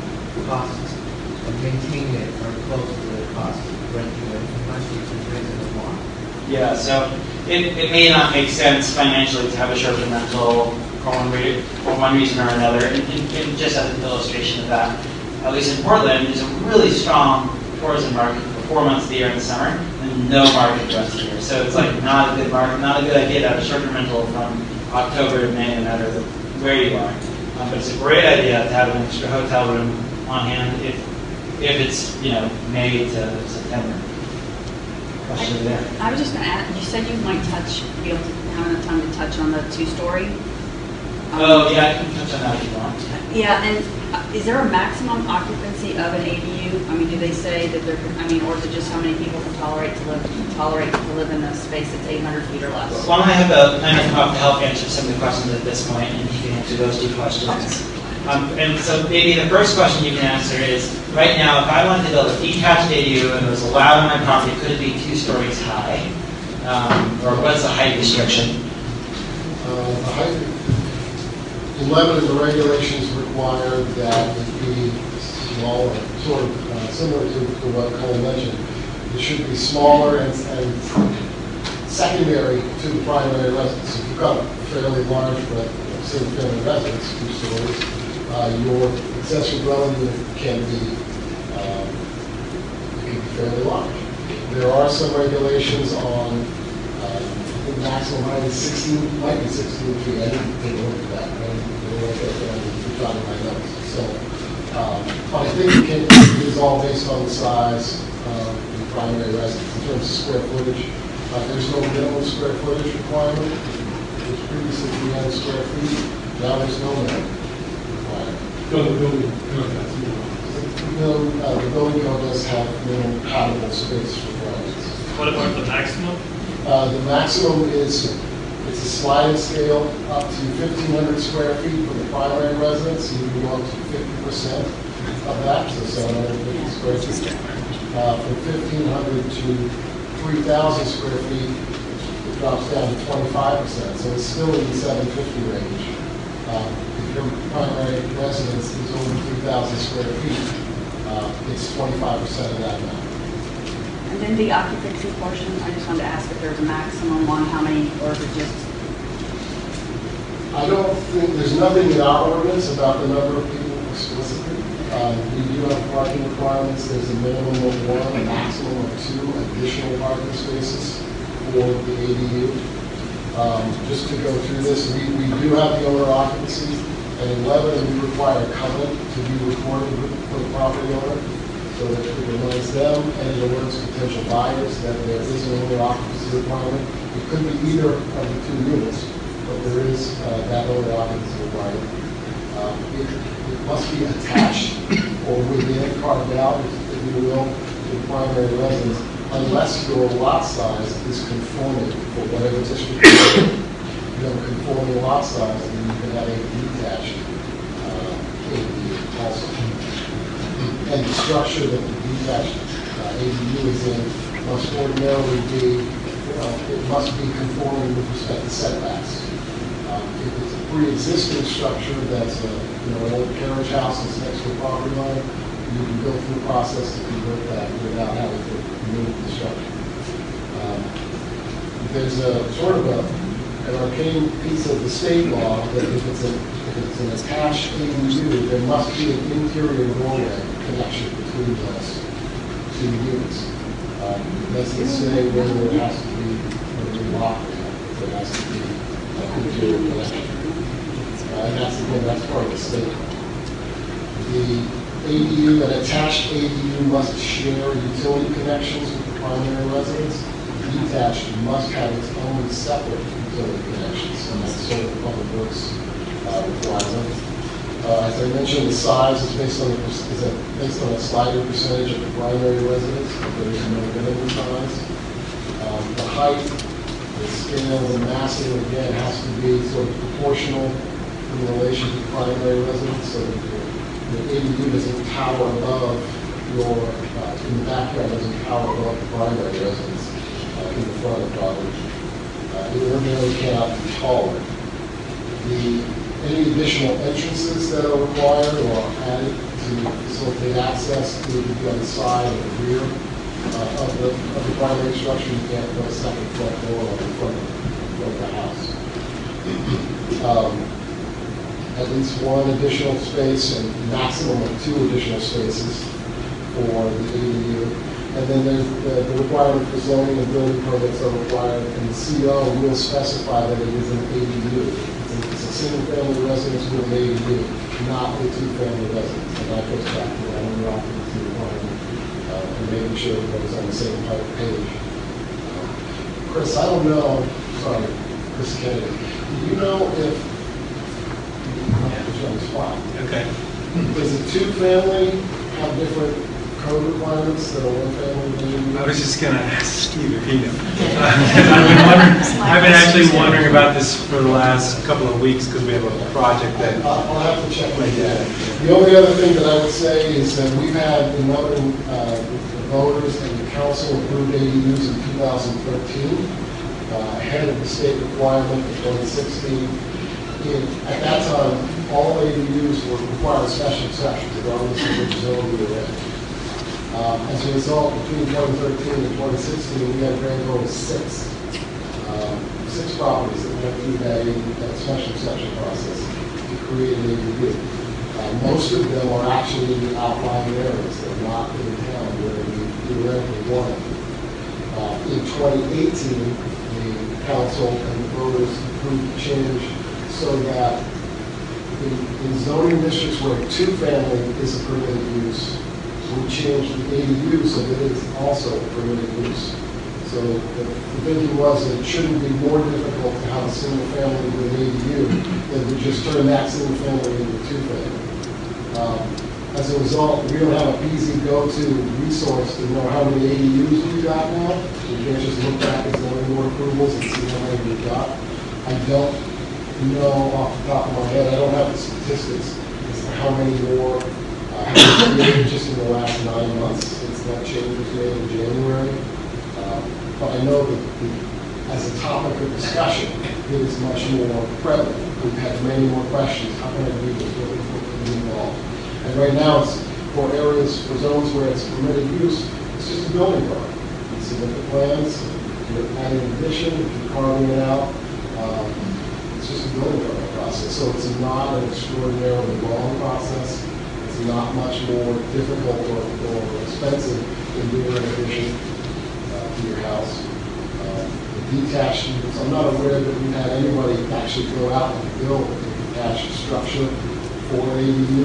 The ones that we have been a pre-existing barn, pre-existing carriage house, or garage, or something like that. So again, I don't know that. I don't know what the costs are, generally speaking. I'll rely on Paul's numbers for sort of, these are not inexpensive to do, generally speaking, but I don't have any data. And we've only got 6 to really speak of. If I came in with an application, everything was good to go as far as like the zoning ordinance, I complied with the zoning code, etc. How long would the processing time take, and roughly how much would it cost for like an 800 square foot addition ADU? In terms of the permanent cost? Yeah, the time would be probably 2 to 4 weeks for a residential permit. You've done all the plans and you've got the information and you submit. The fee is based on a percentage of the cost of the construction. It's about 6% of the cost of the project. So it depends on the project. It's going to be a sliding scale. It's very high-end fixtures and grand countertops and things. It's going to be more expensive than otherwise. So Vermont over in Wilder makes modular homes that are 100% sustainable or renewable. They produce the energy that they need to operate. And I'm wondering, I mean, I've seen them locate these things with a crane and lower them into place, and they're in and out literally in a day. You can move in the day they leave. Is that an option for, or is there any reason why that wouldn't work in situations like this? For Lebanon, we allow modular. Yep. Modular is different than manufactured housing. Right. Again, the tiny house on wheels, that's a different product. The modular house that's built in a factory, built to specs, and then it's assembled on site, is allowed.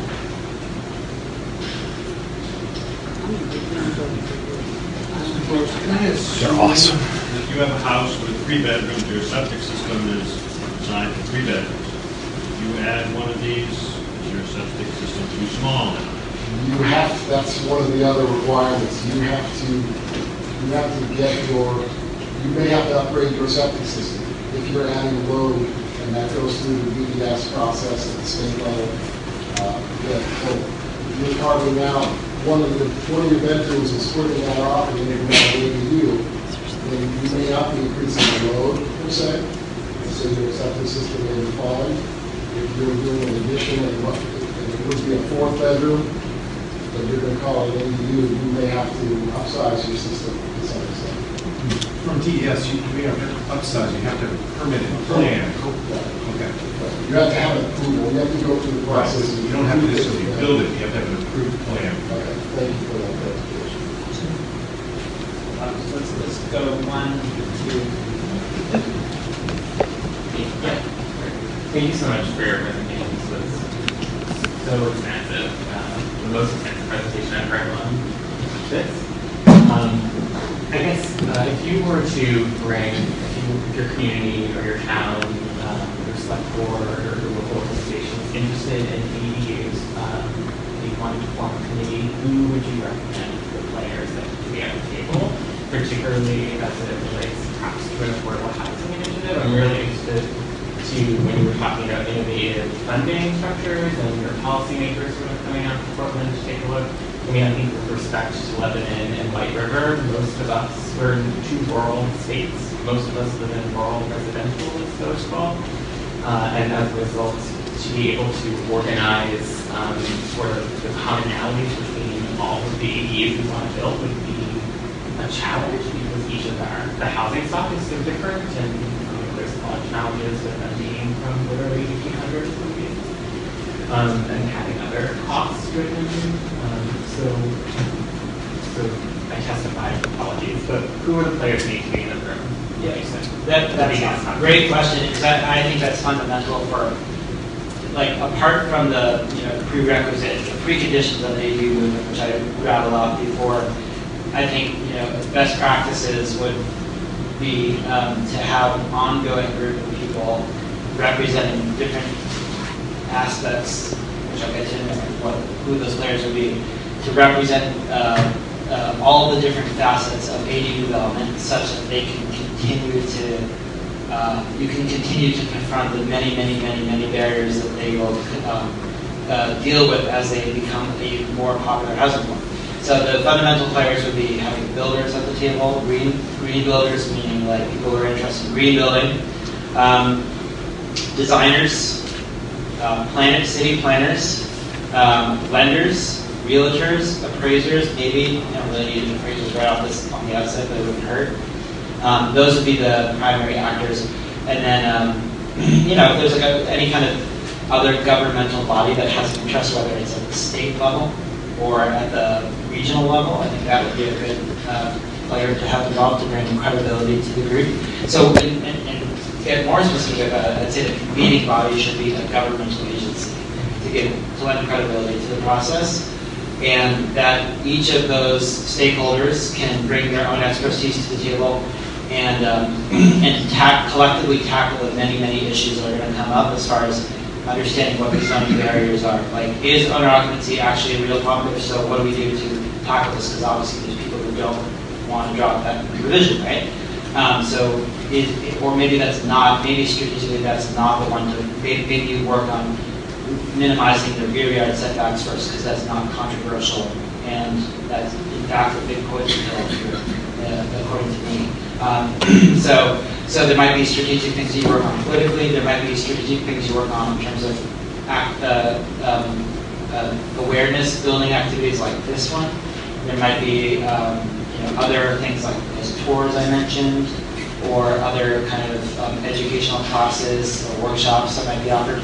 And so I'd say those would be the primary stakeholders that you want to have involved in an ongoing workshop that's happening, or ongoing meeting that's happening every maybe month or two for an indefinite period of time. We still have that. We've been doing that for 8 years, and it's very effective because you have everybody's kind of aware of what other people are doing, so that you don't duplicate work unnecessarily, but your head up against the wall continually. Next question is over there. Yeah, I had 3 questions. One of them you nailed, owner occupancy. What are the reasons or the values in limiting the size of an ADU? And similarly, what's the value in insisting on prohibiting subdivision of ADU? Are there good reasons for that? I mean, give me your thoughts. Great question. So my thoughts on the first one are pretty clear. I think that a code that wants to, because there's so many one to 2-person households out there for whom there isn't housing options, good housing options, that's the demographic that we want to target with this housing form. So I'm perfectly fine with having a maximum size count of roughly 800 square feet. I don't think we really need more housing that's greater than that size, really. So I think a size count of 800 square feet, give or take 100 feet, is fine. And I think it sounds like that's what this code allows, so I wouldn't have a problem with the code in terms of that regard. As far as subdivision? Oh, subdivision, yeah, so there's, conduitization is one concept that could be applied to ADUs in some areas, but it can't be done here in New Hampshire. I don't know exactly why, but effectively in Portland and Austin, there's examples of ADUs that have been conduits, which allows those to be sold off separately from the primary house, which allows for them to have separate owners. Here, that's not allowed by the state. And you have to ask one of the people from the state why that got inserted into the mix. I don't know what the logic was there. There's no profound reason. There's no profound. I don't think that's going to prohibit the adoption of ADUs in any significant way, even though it's allowed by right to do that in Oregon and in Texas and Austin. It's only been done like 3 or 4 times out of the 2,000 ADUs, so it's not a driver of the ADU. So from my vantage, it's not a big thing. Okay, thank you.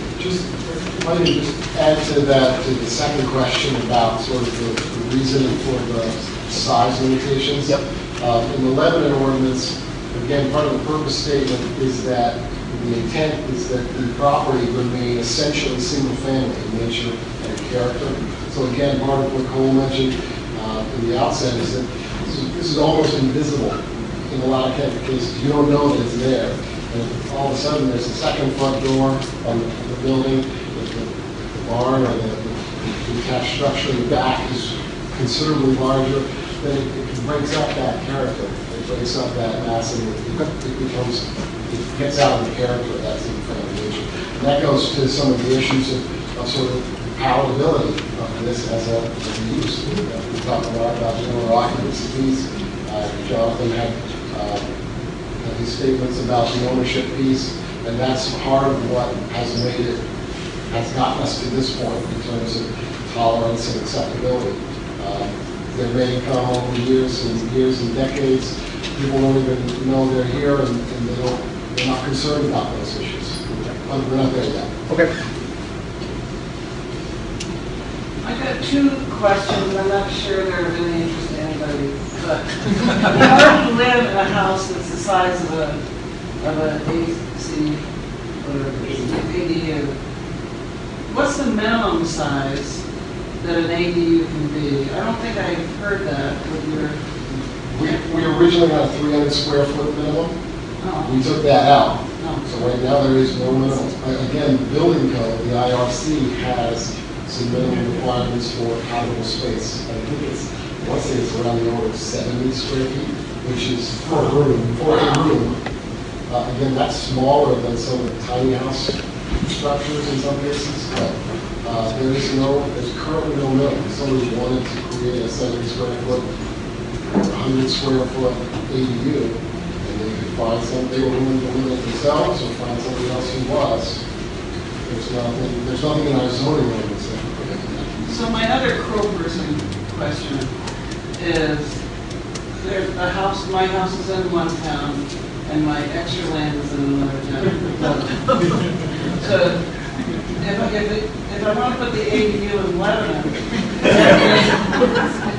that it has to be the primary house on that property?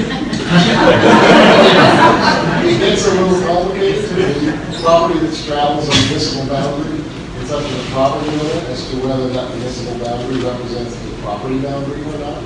So it's a little complicated. We have to figure that out.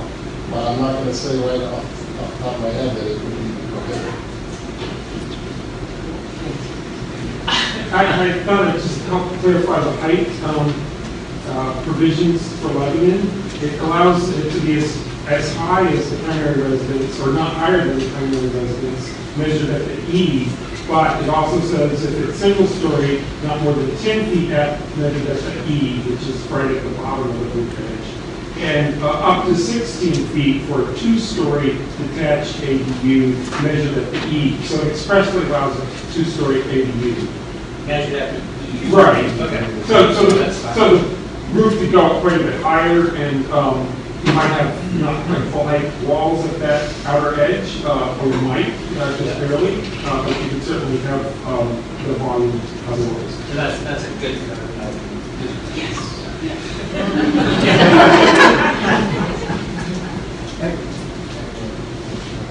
Under existing regulations, state or local, is there a distinction between housing units and dwelling units? And if there is, you can tell us what there is. And where I'm heading with this is that somebody have what's called an accessory dwelling unit, and that be used for commercial purposes. So is that covered by whatever the zone?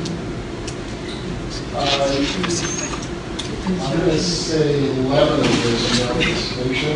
We define them as dwelling units as opposed to housing units. I think it's the same. It would be the same thing. There's 11 in the zone, 11 in the zone ordinance. In some states, housing unit has to have a toilet, it has to have windows in the bedroom, or at least one window that has a bedroom has to have a door. Are these requirements necessary to the interior of the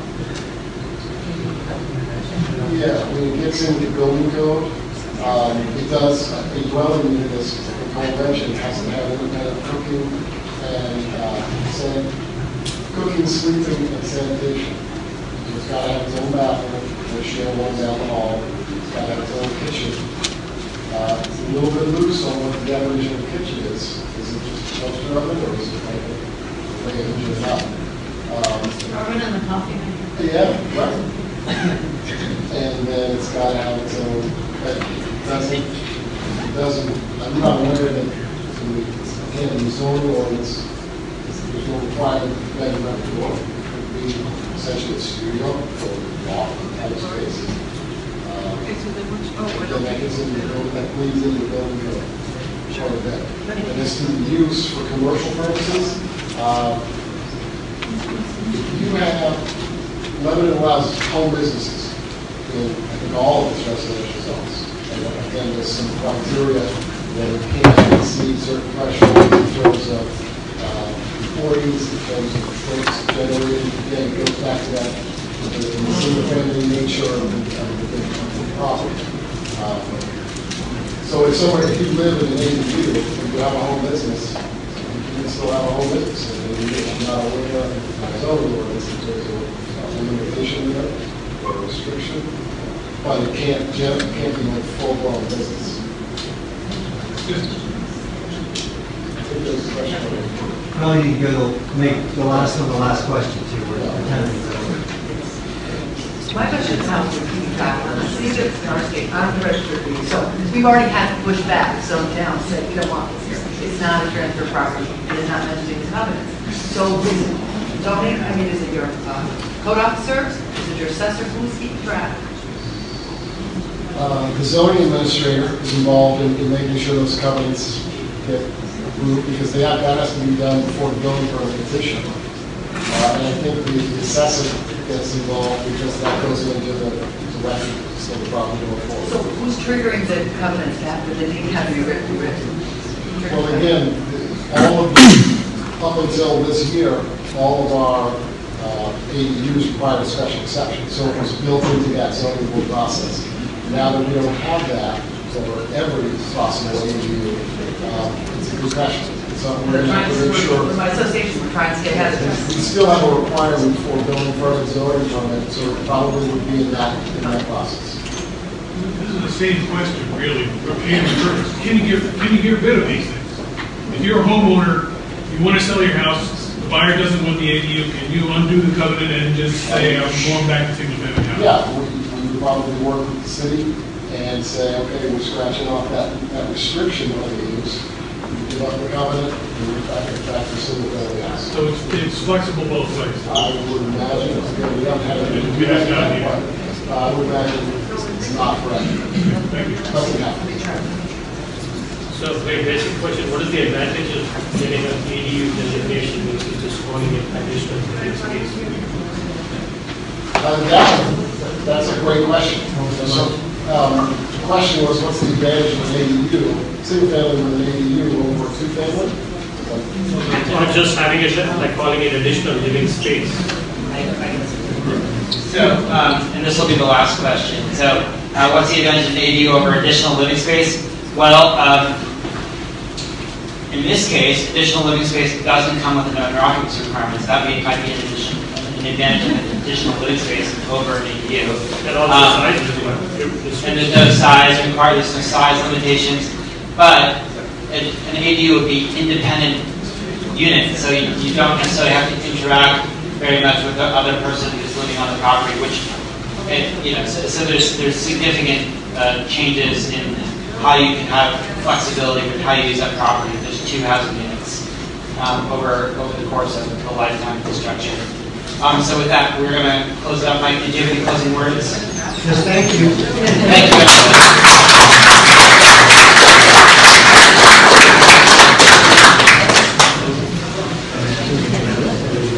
I'm looking.